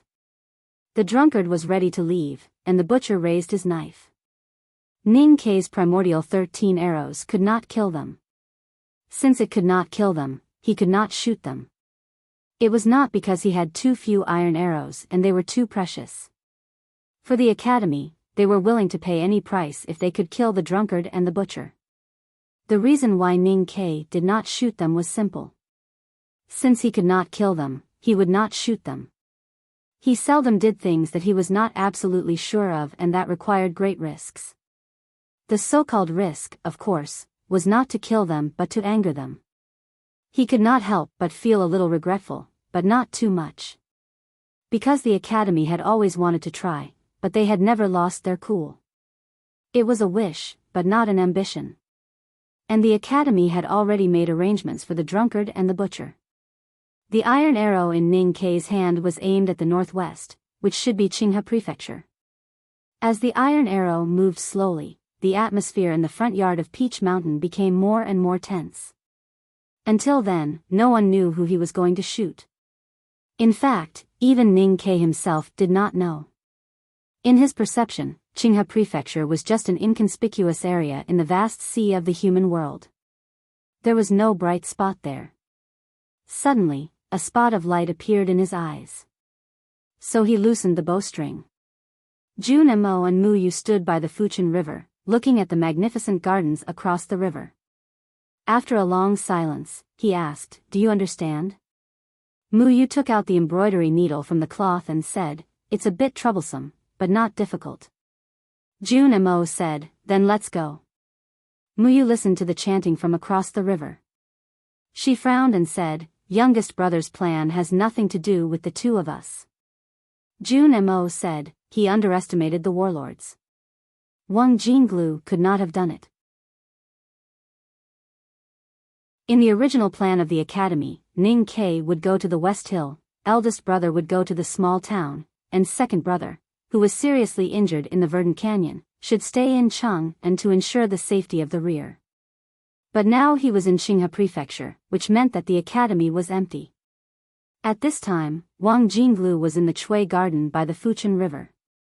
Today, the bigwigs of the Qinghe Prefecture gathered together because the West Hill Divine Palace was holding the right to light. Because of the tense situation in the prefecture, many of them could not go to the Peach Mountain to worship, so they chose to hold the ceremony in the Chui Garden. He entered the Chui Garden through Chui Huasheng. Looking at the pious bigwigs of the warlords by the river, he frowned. Until now, he still could not figure out who his target was. The Qinghe Prefecture was ruled by the families. The families relied on history and family rules. But the real reason why Qinghe Prefecture dared to betray Chang and was because of the two knowing destiny masters by the Fuchin River. Not many people knew who the two knowing destiny masters of the Qinghe Prefecture were. Even Wang Jinglu did not know. Even if he knew, it would be difficult for him to complete the task given to him by Ning Quebec. At this moment, a wind came from the south.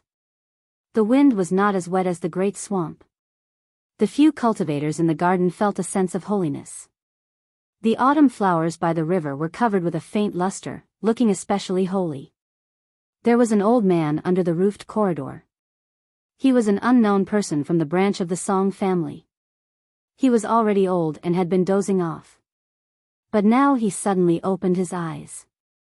The divine talisman moved the Peach Mountain and the Tianqi shocked the world. All the cultivators knew that something big had happened on the Peach Mountain because they felt the qi of heaven and earth changing drastically. The accuracy of this perception depended on the state of the cultivator. Grand cultivators like the drunkard and the butcher could naturally sense it more clearly. But Wang Jinglu, who was at the peak of the see-through state, could only guess roughly. It was enough for him to guess roughly. According to the agreement between them, as soon as he sensed this, it would be the time to act. Wang Jinglu had been watching all the movements in the field. Looking at this scene, his heart skipped a beat. He knew that he had finally found one. But how could he force the opponent to release all of his state? He was known to be invincible among those below the knowing destiny state. But just as Chen Pippi had said, he was invincible among those below the knowing destiny state. A cultivator in the knowing destiny state did not have to release all of his state when facing him. At this moment, a man wearing a bamboo hat and a walking stick and a woman dressed in red appeared by the stream of the Chui Garden on the banks of the Fuchin River. No one could clearly see how they had appeared. Urgent alarms sounded in the Chui garden. The sound of scabbards colliding could be heard everywhere. An ancient array was slowly released from the pond in the garden. The old man of the Song family slowly raised his head and looked at the man and woman by the stream.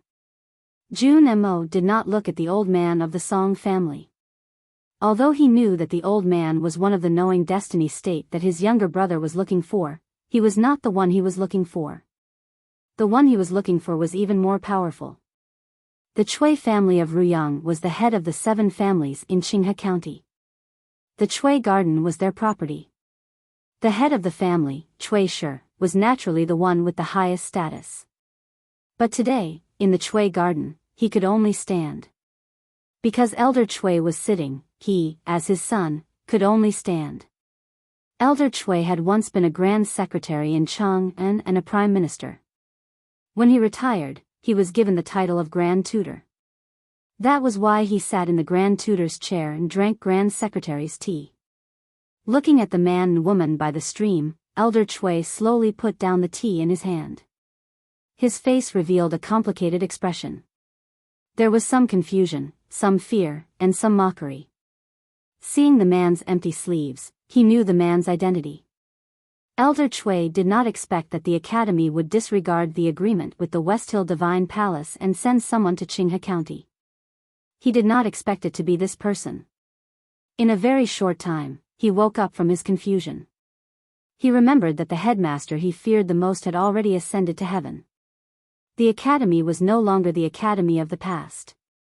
If it was in the past, I think I would not have the courage to fight Mr. Second. Elder Chui looked at Jun Mo by the stream. His expression gradually became calm. He said, "But you have lost an arm and have not recovered from your injuries. How can you be my opponent?" With these words, the array in the Chui garden exploded. It was indeed a family with a long history. The array by the Fuchin River was indeed powerful. The aura of heaven and earth was chilling. Jun Mo knew that this person's judgment of the situation was correct. If it was in the past, he would have killed all the enemies in the garden with his iron sword alone. But now, he might not even be this person's opponent. But he did not say anything, nor did he do anything. Mu Yu picked up an embroidery needle and pierced it into an autumn lotus in the stream. Her movements were very natural, as if she had done it unintentionally. Elder Chui's expression suddenly changed. The terrifying array by the Fuchin River had been broken in the wind. The families of Qinghe County indeed had a very rich history. They had existed even longer than the academy. But that did not mean that they were powerful. Otherwise, the tortoise would have long ruled the world. Mu Yu was the bride. She was the 7th sister who loved to eat melon seeds, chat, and play cards. She was also the world's most talented array master. She had observed the array for half a day by the Fuchin River and had long seen through it. Jun Mo looked at Elder Chui quietly. Elder Chui looked at him and said indifferently, "When I was the Prime Minister, I went to the academy many times and saw you as a child. I never thought that I would kill you today." Qinghe County still had many spies in Chang'an. Elder Chui was very sure that Jun Mo had not recovered from his injuries. More importantly, no one knew that he was not only in the knowing destiny state, but also at the peak of the knowing destiny state. Although the big array by the Fuchin River had been easily broken by the girl from the academy, Elder Chui was still confident that he could kill Jun Mo by the stream. Wang Jinglu's face became abnormally pale in the crowd. He could not help but be shocked when he saw Mr. Second appear. He was even more shocked when he realized that Elder Chui was the knowing destiny state cultivator he had been searching for. According to Ning Kei's plan, he should have made a move now. However, to make a knowing destiny state cultivator release his full state, he needed a sufficiently powerful person to use powerful means. But from Elder Chui's tone, he seemed to have endless confidence in defeating Mr. Second of the academy. How could he do it? Jun Mo did not make a move either. He only took a step forward. Elder Chui's expression suddenly froze. The elder of the Song household under the corridor stood up with his sword in his arms. Although everyone knew that Junimo had lost an arm and his state was not what it used to be, he was still Junimo. Qinghe County was very close to the Verdant Canyon. The scene of Junimo single-handedly fighting 10,000 people in the Battle of the Verdant Canyon at the end of last year was like a nightmare imprinted in people's souls. No one dared to underestimate Junimo. Even if Lu Bai were to fight Junimo now, he would definitely treat him as his most powerful enemy. Elder Chui's aura suddenly rose to the peak of the knowing destiny state. He looked at Junimo and said with a smile, "Are you surprised?" Junimo looked at him and said, "I am surprised by your stupidity." The winds suddenly blew, the Fuchin River was chaotic, the stream in the Chui garden was boiling, and the autumn lotus floated like a dead fish. An arrow came from the south. Elder Chui's face suddenly paled, and then it collapsed. He became hundreds of pieces of flesh and blood, scattered all over the Chui garden. Because of the academy, Elder Chui had kept a low profile his entire life, keeping his cultivation state a secret until he was 100 years old. Until today, when Junimo came to the Chui garden, he felt that the opportunity had finally come. He wanted to give the academy a surprise. He wanted to show the edge that he had endured for many years, and he wanted to vent the anger that he had suppressed for so many years. And so he died without an accident. From the beginning to the end, he did not have the chance to fight with Junimo. Because Junimo did not make a move. He only took a step forward. He only needed to take a step forward, and his opponent would have to show his full state. Because he was Junimo. The elder of the Song family saw Elder Chui turn into countless pieces of flesh and blood, and his expression became abnormally terrified. He had been stuck at the lower level of the short life state for all these years, and he was still one of the few powerhouses in the world. However, he saw Junimo just take a step forward, and Elder Chui, who was at the peak of the knowing destiny state, died on the spot. How could he still have the courage? Junimo turned to look at him. The elder of the Song family let out a shrill cry and forced out all his state in despair. The sword in his arms broke through the air. He was only at the lower level of the knowing destiny state. Even if he forced out all his state, he was still not bright enough in someone's sea of consciousness. So there was no second iron arrow from the south. Junimo stretched out his left hand and clenched it slightly in the autumn wind. The flying sword suddenly turned in the air and pierced deeply into the chest of the elder of the Song family. Let me say a few words to everyone. It has nothing to do with canvassing for votes. Yesterday I said 2 chapters, and today's chapter is more than 4,000 words. I really can't write anymore because I need to think clearly about some problems. I thought I had written well recently. I finished earlier last night, so I went back and read it again.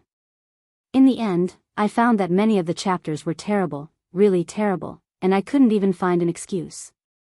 I was a little dissatisfied, so I went to read the first volume of The Coming of Night. I found that the first volume was better, but the first few chapters were so dull and stale. Then I went to the second volume, Possessed by the Devil, and found that it was so long. I was still dissatisfied, so I read my favorite Battle of the Verdant Canyon. Only then did I realize that Junimo and Lu Bai's fight was so troublesome. I actually used so many damn short sentences and so many repetitive words. So I had insomnia again. It was pure discomfort. I didn't know why it was like this. I really had a problem with my emotions. It turned out that I didn't write as well as I thought I could. I used to think that I wrote very well. I always thought that this was what I was best at and what I was most proud of. But today, I felt that it was really bad, really bad. You don't need to comfort me, I can see it myself. This was a problem of seriousness, time, and ability. If one's ability was not good, it would be difficult to improve in a short period of time. The first 2 should be able to improve, so all the problems were ultimately my own problems. It was a problem of attitude and diligence. I didn't know why I thought so. Maybe after a few days, I would feel that The Coming of Night was especially good. Was it just a period of self-doubt?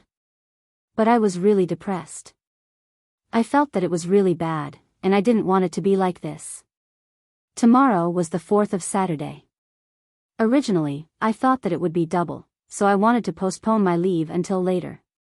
But now that I was in such a bad mood, I didn't want my monthly vote anymore. Tomorrow, I would rest as usual and reflect on myself. At night, I saw another book review. I found out that the reader, Shooting Bird, had passed away in a car accident in March. His wife posted a post in the book review section, saying that he had been looking forward to writing The Coming of Night until August. I replied that I would write well, so I would definitely write well in the future, better than the previous ones. Cherish the present, we can't waste life.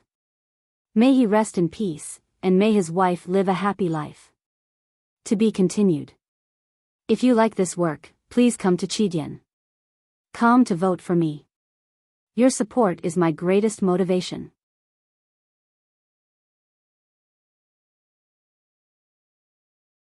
Chapter 896. The Song family elder felt a chill in his chest. He looked at his flying sword stuck in the ground and saw the blood flowing down the blade. His heart grew cold. Only now did he truly understand that even if he had not recovered from his serious injuries, he would never be a match for Jun Mo. Jun Mo did not even truly attack. He just reached out in the autumn wind and grabbed his life-bond sword and took his life. There was dead silence by the Chui garden. The splashing on the Fuchin River had also stopped. The Song family elder slowly fell down. Jun Mo held his cane and left with Muyu. No one dared to move. Wang Jinglu had been standing in the crowd and did not have a chance to make a move. He looked at the blood and flesh splattered around the historical armchair and thought of Elder Chui, who had turned into a resentful spirit. He then realized that Ning Kei's arrow was like that. He looked at the Song family elder lying in a pool of blood and the flying sword in his chest. He then realized that Mr. Second's sword was like that. It was not until a long time after Jun Mo and Mu Yu had left the Chui garden that the people in the garden woke up from their extreme fear and shock. There were cries and angry roars everywhere. To Qinghe County, the warlords were everything. The Chui family of Ruyang was the people's spirit. Elder Chui's position here was like that of the headmaster of the academy.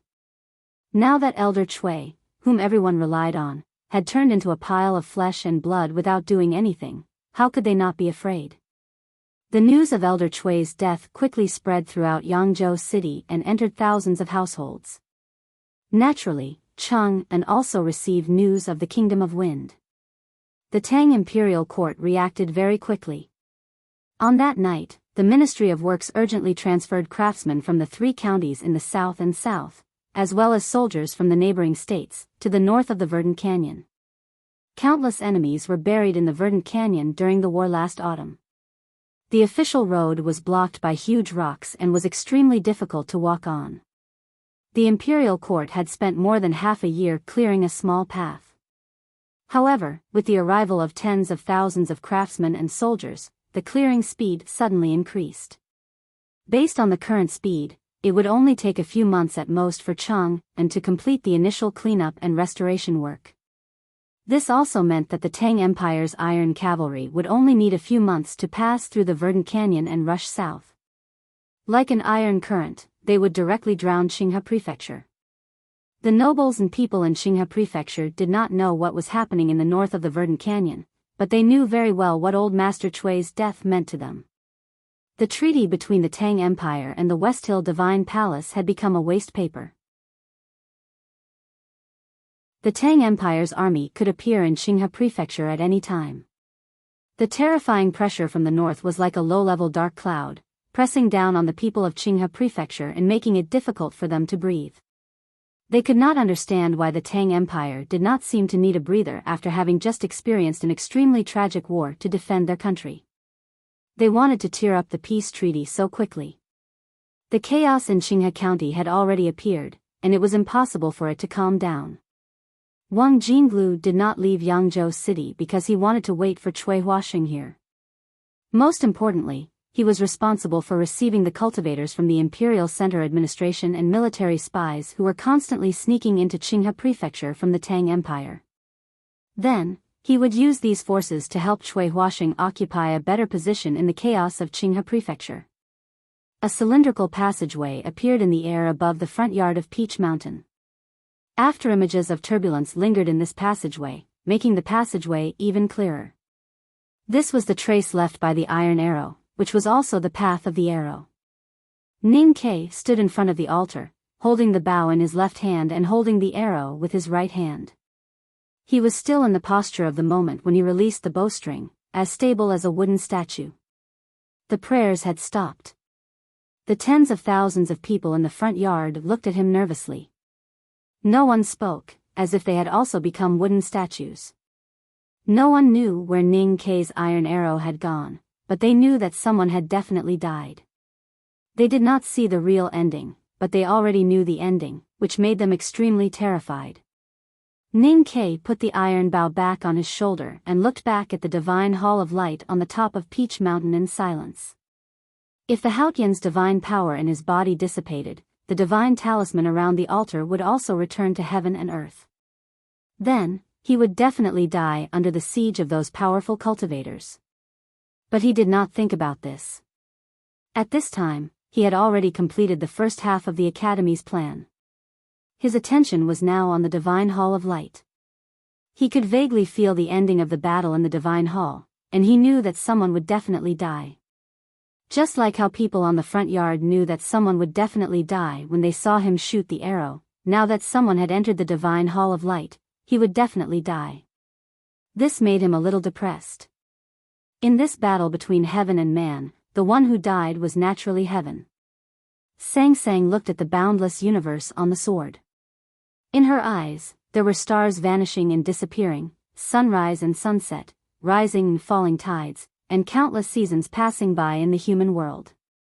Lu Bai's sword was only 2 feet away from her.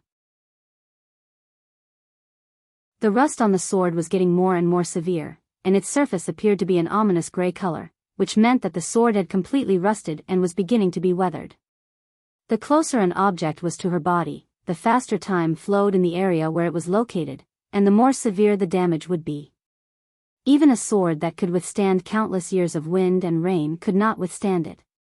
It was already very unimaginable that Lu Bai's sword could enter her small world and be so close to her.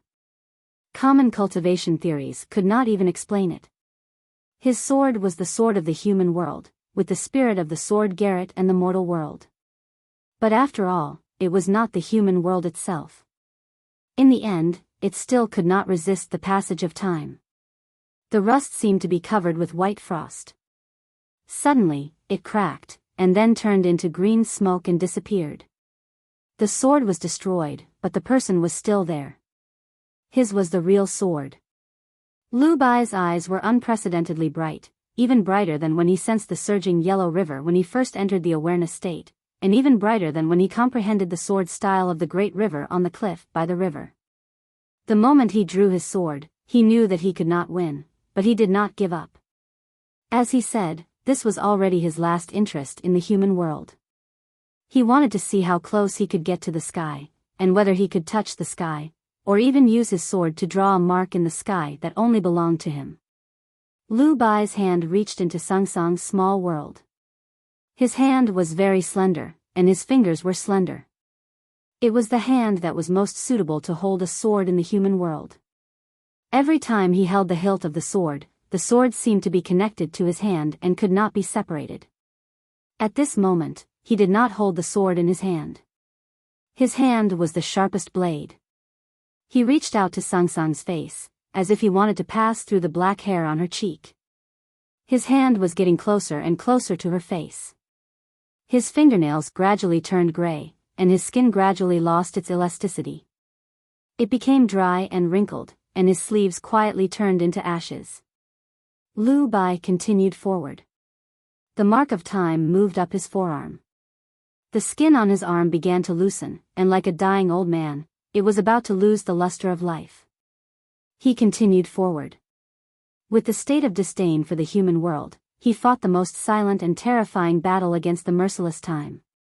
It seemed that he had walked for tens of thousands of years, or maybe he had really walked for tens of thousands of years.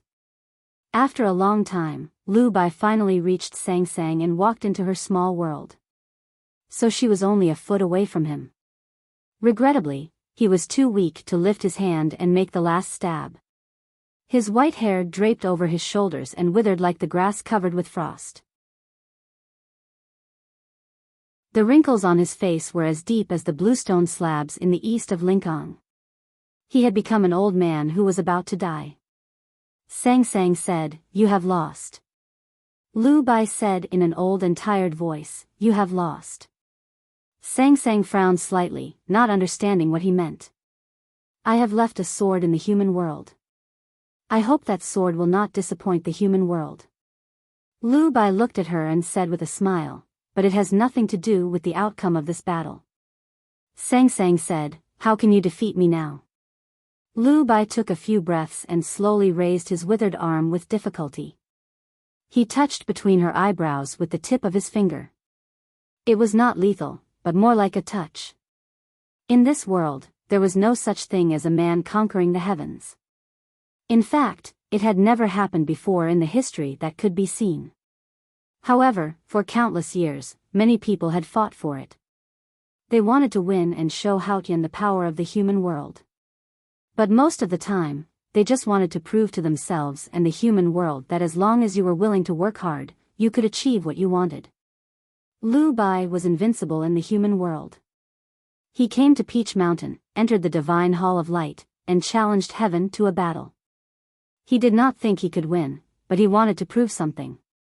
At the moment before his death, he finally touched the high and cold sky.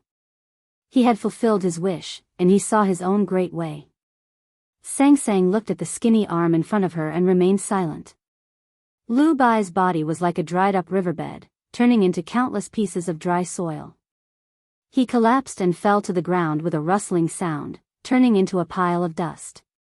No one could be truly immortal, and no one could truly live for thousands of years. Even the strongest city wall would turn into sand, and even the strongest river would dry up one day. But no one could deny, not even heaven, that the city wall had once stood tall in the human world, and that the yellow river had once flowed for thousands of miles. In the air in front of Sang Sang, a sword suddenly appeared. The sword was full of ancient qi, but there was no vitality in it. It fell to the ground with a crisp sound. The sword in Lu Bai's hand had already turned into ashes. His body had also turned into ashes. However, the sword was still there. It was as shiny as new and was not damaged at all. It was like the world after the calamity, as if it was foretelling something. Sang Sang looked at the pile of dust and the ancient sword in front of her, and did not say a word.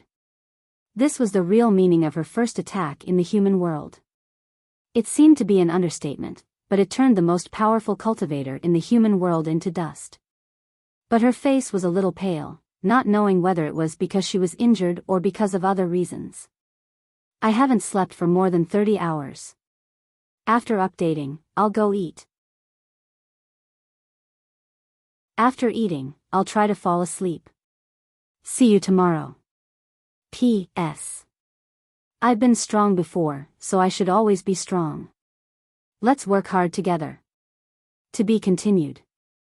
If you like this work, please come to Chidian.com to vote for me. Your support is my greatest motivation."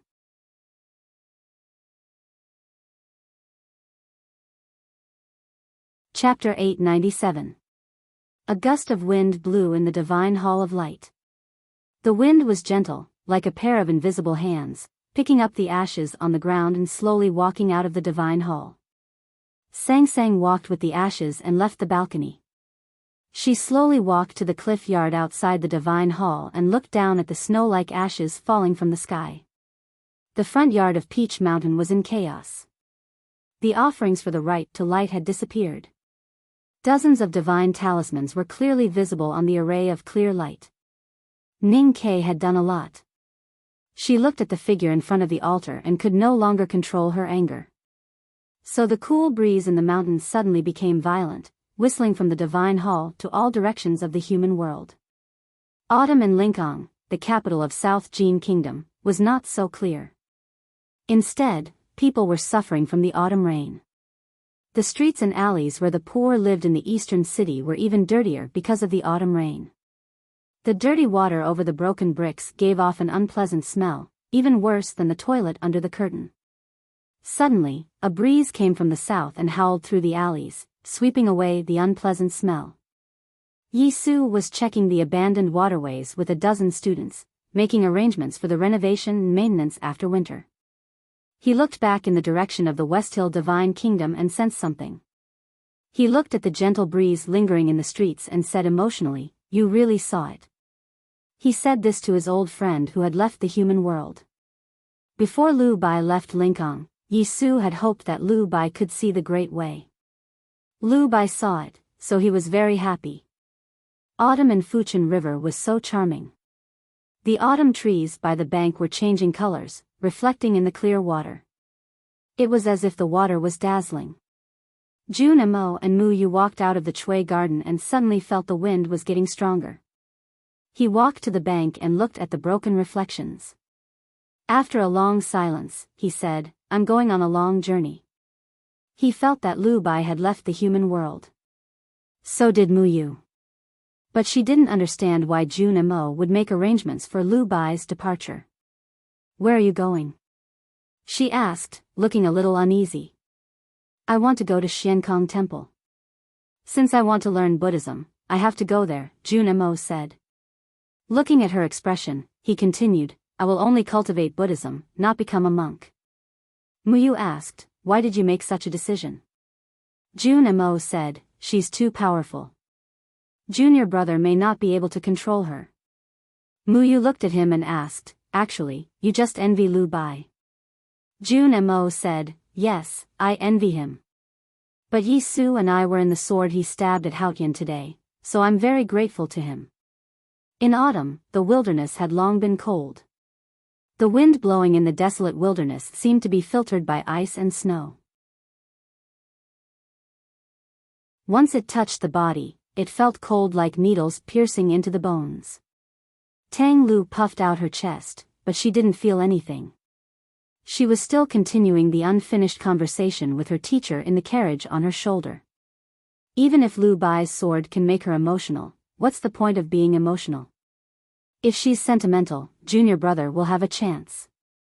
Yu Lian sat in the carriage as if she was sitting on a hill. She looked to the south and slowly raised her eyebrows. There was a lot of information in the wind. Tang also sensed the information and suddenly felt the wind blowing on his chest was a little cold. Yu Lian said, "Lu Bai is dead. She's really invincible. It's meaningless for us to go to Peach Mountain. Except for Ning Ke, no one can defeat her." Tang said, "I'm just a little worried." Yu Lian said, "Tang Xiaotang, Pippi and Ning Ke are all on Peach Mountain. The Divine Hall even asked the House of Red Sleeves to go to Peach Mountain. Do you know what that means?" "I don't know. There's a girl named Xiao Chao in the House of Red Sleeves. She used to be her best friend in Chang'an. Tang Xiaotang is her best friend in the back of the mountain of the academy. Pippi is very close to her, not to mention Ning Quebec. It means that the people closest to her are all on Peach Mountain now." Then she gave teacher the will of heaven, so teacher gave her the earthly fate. She invited teacher to Haotian's divine kingdom, so teacher left her in the human world. If she wants to go back, she has to cut off her earthly fate. How to cut off her earthly fate? The first thing she has to do is to cut off her earthly fate. She wants to kill Xiaotang and the others? Yes. Then shouldn't we be more worried? How can it be so easy to cut off her earthly fate? Yu Lian said, "I think she must be very distressed now." Tang asked, "What is the academy's plan?" Yu Lian said, "The academy has no plan at all." Tang was a little surprised and asked in confusion, "No plan?" "Yes. As I said before, God's plan is better than man's plan. So why bother? We don't need to do anything." Yu Lian said, "The academy asked Ning Ke to go to Peach Mountain. Is that enough? Since we can't beat her, then let her do it herself. Anyway, no matter what she does, she can only make the situation what youngest brother wants." Why is that? Because she is youngest brother's natal. Tang was very shocked and did not know what to say. Yu Lian looked at the high sky and said with emotion, teacher took youngest brother as his last disciple. Now that I think about it, it is because of this. Tang frowned and said, but she should be able to predict this. Even God's plan can't predict one's natal. In fact, Yu Lian did not know that the reason why she could not include Ning Ke in her plan was not only because Ning Ke was her natal, but also because Ning Ke did not belong to this world. Tang said with emotion, so not calculating is also a kind of calculation. Our enlightenment doctrine is best at scheming. Since Uncle Lotus, we have calculated everything in the world. But even teacher couldn't predict her, so I can't either. The wind of the wilderness blew her hair. Yu Lian withdrew her gaze and looked in the direction of the West Hill Divine Kingdom in the south. She said, so I waited for her to calculate her death. The devil's doctrine was good at scheming. If Lotus had not had that story with Kuharan, the devil's doctrine would have been dominating the human world under his scheming. As the current leader of the devil's doctrine, Yu Lian was naturally very talented in this aspect. Just as Tang said, she did not calculate Haotian, which was actually the most incredible kind of calculation. Except for Haotian, everything else was in her calculations. Letting Xiong Chumo go at the back of the mountain of the academy last year and ignoring the people from the South Sea were all part of her calculations. As for what would happen in the end, she was not sure. But she was sure that Taoism would continue to decline. The decline of Taoism meant the power of the academy. Tang suddenly said, in fact, sometimes I have been thinking about what the human world would be like if Master Lotus did not have that story and was still alive. Yu Lian said, not to mention Lotus, even if I did not enter the academy, at least half of the human world would be the territory of the Enlightenment doctrine. Tang looked back at her and asked, teacher, do you feel any regret? What regret? As long as youngest brother could win, the entire human world would belong to the academy. Yu Lian opened her arms as if she was going to embrace the entire world. The breeze blew gently and then gradually died down. The peach blossom petals on the front yard of Peach Mountain danced again. The array of clear light trembled and dozens of divine talismans gradually dimmed. Ning Ke knew that Lu Bai was dead. He was not surprised by the outcome of the battle between heaven and man. All human beings who challenged Haotian in history ended up on the road of no return. Even though the headmaster was still in the Night Dome, he could not come back either. The academy did not have a plan, but they had been waiting for a change. The change was not Lu Bai's sword that represented the human world, but the subsequent change brought by the sword. All the process was to serve one purpose, to re-establish the natal connection between Ning Ke and her. Only in this way could the human world retain the last chance of winning. Lu Bai's sword went to Peach Mountain. The hierarch had Tianqi. The change that the academy had been waiting for finally came. Her Haotian's divine power entered his body. It did not mean victory, but he was sure that the connection had been re-established. That was why he was calm. She was furious. The gate of Haotian's divine kingdom was destroyed. She was left in the human world with no way back. From the moment she woke up, the first thing she did was to completely cut off the connection between her and Ning Quebec. That was why Ning Ke could not feel her presence in Chang'an. However, she did not expect that the Peach Mountain today was like the Yanming Lake several years ago. She had re-established that connection with him. She stood in front of the divine hall of light, but she could feel everything about him at the foot of the mountain. He was sad because of Lu Bai's departure, so she was sad too. He was happy because he could feel her, so she was happy too. She was sad for his sorrow, happy for his happiness, and angry for his anger. She became angrier and angrier. She was the great Haotian, and he was a lowly human being. How could she become his natal? It was the dirtiest blasphemy for her to feel his every emotion. However, anger should not be an emotion that Haotian should have. It meant that she was becoming more and more human, and that she was being affected by him. So she became angrier and angrier. It was not until now that she realized that Chinpipi could escape from the Peach Mountain and not be burned to death by her divine flame. It was because of herself. Many years ago, Ning Ke had said something to her. I've mentioned the academy student called Chinpipi to you. Remember him for me. I owe this guy my life. Remind me to find a way to return it to him at the right time and place. She had always remembered this. That was why she wanted to kill Chinpipi and cut off her bond with him. However, no matter how she calculated, Chinpipi would still be alive. No matter how she cut off the connection between her and Ning Ke, the connection had always been there. She was always his natal. This fact had never changed. She wanted to cut off her bond with him, but she could not. Instead, it became more and more chaotic. How could she not be angry? The 3 unconnected chapters are the main plot of this scene. Please participate as soon as possible. The book review competition of the night will end in 4 days. Everyone, please participate as soon as possible. The rewards are very generous. There will be Chidian coins and signed books. I have learned a lot from the participating book reviews. I am very grateful to everyone. I have figured out some things in these few days, which should be helpful. For example, I am ready to give up the plot outline. There will definitely be a period of time where I will not be used to it. I am not in a good state recently, and I am going to go out the day after tomorrow. Recently, I will update a chapter every day. I will report to you. Of course, I will not take any tickets. We will talk about it when I recover. To be continued. If you like this work, please come to Chidian.com to vote for me.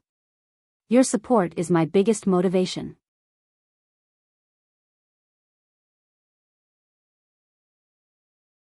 Chapter 898. The Divine Kingdom was hard to open, and the right to light would fail. These things were all within God's calculations. But she was still angry when they happened. Looking at the figure in front of the altar at the foot of the mountain, thinking of how he had ruined everything and how he had dared to use his divine power to kill his own followers, her hands behind her back began to tremble. Everything in the world was within her calculations except for Ning Quebec. She did not expect that he would not only ruin the right to light, but also make a joke out of himself. She became angrier and angrier, so the wind in the human world became more and more violent. It rolled up the dust on the ground and covered the clear autumn sky. Countless dark clouds floated from the East Sea in the distance, dimming the light in Peach Mountain. Then came the heavy rain. The heavy rain was so violent that the autumn forest and the mountain path were instantly soaked. The peach petals on the ground were smashed into pieces, and the uncoagulated blood was quickly diluted and disappeared. The water on the front yard rose at a speed visible to the naked eye. Dead leaves were floating in the water, and broken limbs were faintly visible. The heavy rain blocked people's sight. The whole world seemed to be empty except for the cold and wet rain. The rumbling of the rain sounded like thunder. The power of heaven and earth was attached to the heavy rain and kept washing Peach Mountain, washing away people's bodies and souls. The tens of thousands of followers on the front yard were pale and terrified, kneeling in the rain. The torrential rain continued to fall, and the light above the sacrificial altar was washed away. Then, it gradually disappeared without a trace. The dozens of divine talismans that were fighting against the clear light also gradually faded until they disappeared. The hierarch, Qin Yan, and all the other powerhouses in the human world were suppressed to the ground by the rain. They were in a higher state than the ordinary followers and had more sensitive senses. Therefore, they could clearly feel the anger of Haotian in the rain. They were even more frightened, kneeling on the ground with pale faces, and did not even dare to raise their heads. The tens of thousands of followers were washed away by the rain as soon as their blood flowed out of their wounds. They were cold and their lips were blue, but no one dared to avoid it. Thunder and rain were all blessings of God. If there was a center of this terrible storm, then Ning Ke was standing there. He sensed the most powerful Haotian's divine power and paid the heaviest price. Dozens of divine talismans had already dissipated. The most terrifying thing was that the Haotian's divine power in his body was disappearing faster and faster under the washing of the storm. Rainwater continuously dripped down his pale face. Feeling the divine power in his body disappearing, he was so cold that he couldn't stop shivering. He looked extremely weak, as though he could collapse at any moment. But no matter how fierce the storm was, he did not fall, nor did he kneel. He looked at the Peach Mountain silently in the wind and rain, squinting his eyes through the wind and rain, looking for her who should be there. Thousands of miles away from Peach Mountain, over the boundless sea of the Kingdom of Song, the strong wind rolled up the dark clouds. Between the dark clouds and the sea, the petrel flew proudly like black lightning. Let the storm be more violent. In the front yard of Peach Mountain, tens of thousands of people knelt on the ground in fear. They looked so small in the dark. Only Ning Kai stood there. Even though he looked so lonely, he looked so tall. He was not a brave and arrogant petrel. He never cared about dignity in order to survive. Even though he had knelt before, he didn't want to kneel now. He had already re-established a connection with her. Since you are my natal, then you are my sang-sang. You are my wife. We can raise our eyebrows, but how can we kneel down to you? Kill me if you can. F***ck, today's reign was different from the one after the headmaster left the human world. Since it represented the anger of Haotian, it was certainly much more violent. This rain was not as heavy as the one after the headmaster left the human world. But at least it lasted much longer than the common rainstorms in summer. The downpour lasted for half a day before it gradually lightened. The fine drizzle finally felt like a pitter-patter, and the wind in the front yard also became much gentler, bringing with it a sense of wetness that made people feel extremely comfortable. Tens of thousands of followers woke up and found that the storm was no longer raging. Peach Mountain had finally regained its tranquility. Many people had fainted because of the storm, and some had even stopped breathing. Their soaked clothes sent a piercing chill to their bones. They were still frightened and did not dare to speak. The powerful cultivators were even more miserable. The storm was so terrible that it was even more cleansed than the chi of heaven and earth in the mountains. The stronger their senses were, the more their psyche power was damaged. Ning Kai was the most miserable one. At this moment, the Haotian's divine power in his body had disappeared. The psyche power in his sense of perception was severely damaged. His black hair was dripping down his shoulders. His pale face was haggard and his eyes were no longer bright. They were so dim that it seemed like they were about to lose all their luster. The storm stopped and the sky became clear again. Suddenly, a rainbow appeared from the divine hall of light on the peak of Peach Mountain and fell into the distance. Judging from the direction, the rainbow should land somewhere in the South Jin Kingdom. Looking at this beautiful scene, people on the front yard of Peach Mountain seemed to have forgotten the cold on their bodies. Their feet were still soaked in the cold rain. Recalling the power of heaven and earth, they were filled with awe and worship again. It was already dusk. The shadow of the dark night could be vaguely seen in the lower part of the sky. Some people looked away from the disappearing rainbow and looked at Ning Kai in front of the altar. The storm that lasted for half a day had washed away the anger and dust in the world. It had washed away the Haotian's divine power in Ning Kai's body and the divine talisman. But it could not wash away the past. The hierarch looked at Ning Kai and slowly raised his right hand. He gave the order to attack. No one could understand why Ning Kai did not take the chance to escape when the storm stopped. He had no more Haotian's divine power in his body. What else could he do other than escape? Ning Kai looked at the people around him, including Qin Yan, the national master of the Golden Tribe, and Zhao Nanhai. He put the iron bow on his shoulder and tightened his grip on the handle of the iron cutlass. Previously, because of the Grand Tianqi, he was invincible in the human world with the help of Haotian's divine power. These people were no match for him at all. However, the situation had taken a decisive turn now. Under the siege of these experts, he could not even hold on for a few breaths. If he drew his bow and waited to shoot, he might be able to intimidate these people. At least he could try to open a path for himself. But the problem was that he did not have enough iron arrows. Most importantly, he had never thought of opening a path to escape. He had never thought of leaving Peach Mountain. Looking at the powerful enemies around him, Ning Ke did not show any fear. He looked at Crown Prince Chong Ming and the other monarchs of the smaller countries and said, "I will not kill you today, not because of the rule that cultivators should not kill ordinary people, but because I think you deserve to die in the hands of the Tang soldiers." No one could understand why he could be so calm and confident in such a desperate situation. What was he thinking? The hierarch shouted, "Do you think you can escape from Peach Mountain?" Ning Ke looked at the horrible wound on his shoulder and said sarcastically, "At least you can't stop me."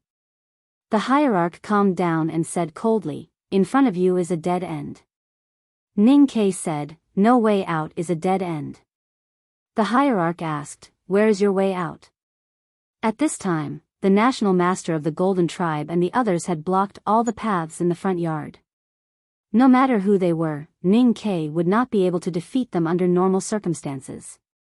Logically speaking, he had no way out, so there was no way out. But everyone, including the hierarch, had forgotten that he only needed to step back to set foot on a path. The path to Peach Mountain. Hao Tian was on Peach Mountain. The hierarch and everyone else thought that Ning Ke would not choose to go up the mountain, because it would be suicidal. But he made a choice that surprised everyone. He turned around and ran up Peach Mountain. It happened so suddenly that the West Hill Divine Palace's reaction was a little slow. The hierarch roared and countless sharp flying swords broke through the air and shot toward Ning Ke on the stone steps. The national master of the Golden Tribe raised the cracked wooden tripod in his hand. Zhao Nanhai's palm shone brightly. Qi Mian sat cross-legged in the rain and chanted a Buddhist hymn. A handprint appeared in the air and then fell down. Ning Ke knew that he could not stop it. Even if Third Sister were here, facing the sword array of the divine halls of West Hill and the joint attack of the three peerless powerhouses, she could only choose to retreat. So he did not turn around to resist, nor did he choose to dodge. He stepped on the stone steps and increased his speed to a terrifying level. He continued to rush toward the peak. A series of muffled explosions rang out. The psyche power of the national master of the Golden Tribe kept bombarding his sense of perception. Hao Tian's divine flame in Zhao Nanhai's palm hit his back. Qi Mian's Akalanatha seal landed heavily on his body. Dozens of flying swords cut his clothes into pieces. Ning Ke spat out a mouthful of blood. His face turned even paler and he almost fell on the stone steps. If it were not for the fact that his great spirit was almost at the highest level and his body was almost unbelievably strong, the first wave of attack would have crushed him into pieces. Even if he survived, he would still be seriously injured. Ning Ke used his strong willpower to restrain his sense of perception, which had almost dissipated because of the pain. He stomped heavily on the ground with his right foot, breaking several stone steps, and turned into a shadow as he continued to move forward. Not only did he not fall, he even sped up. In just a few breaths, he had already broken hundreds of stone steps and was far away from the attack range of the powerhouses in the front yard of Peach Mountain. He became a faint shadow on the mountain path. When the divine priests and deacons of the divine halls of West Hill, Zhao Nanhai and the others were about to continue their pursuit, the hierarch suddenly reached out his hand with a complicated expression and signaled for them to stop. Because of the right to light, everyone from the divine halls of West Hill was gathered around the altar in the front yard. At this moment, there was no one on Peach Mountain. Except for the sound of flowing water beside the stone steps, it was eerily quiet. The silence was suddenly broken by the sound of footsteps. Ning Ke turned into a shadow on the stone steps and ran toward the peak at an unimaginable speed, leaving behind a trail of blood and broken stone steps. In that moment, he had been seriously injured. His sense of perception was shaken and every step he took brought more pain. His ribs were cracked by Qi Mian's giant handprint and the crack seemed to deepen with every step he took. No one knew when his ribs would break. If only the big black umbrella was here. Who could hurt him then? Ning Kai suddenly felt a lot of nostalgia. Thinking that he would see the big black umbrella soon, he became happy again. There was no one on the quiet Peach Mountain. No one was chasing him down the stone steps. He kept running alone. He did not feel lonely or nervous. He was going to see her. How could he feel lonely and nervous? The more he ran, the happier he was. Even the cold autumn wind after the rain could not cut off his smile. The two arrays of clear light were torn apart by his iron cutlass and divine talisman. He came to the foot of the divine hall and stood on the cliff yard. The autumn sky was so clean after the rain. The view from the top of the mountain was even wider. He could see the sun setting in the west and even the yellow river flowing into the sea in the extreme south. Then he looked at the divine hall and the straight stone steps on the peak. He thought to himself, if I go up, will you still hide 1,000 miles away? It took me so long to write this chapter. It seems that I have reached an incredible state where I don't know whether I will live or die. To be continued. If you like this work, please come to Chidian.com to vote for me. Your support is my biggest motivation. You're tuning into the Biyao's Wuxia Chronicles YouTube channel. Don't forget to subscribe and join us on this journey to catch the most captivating stories.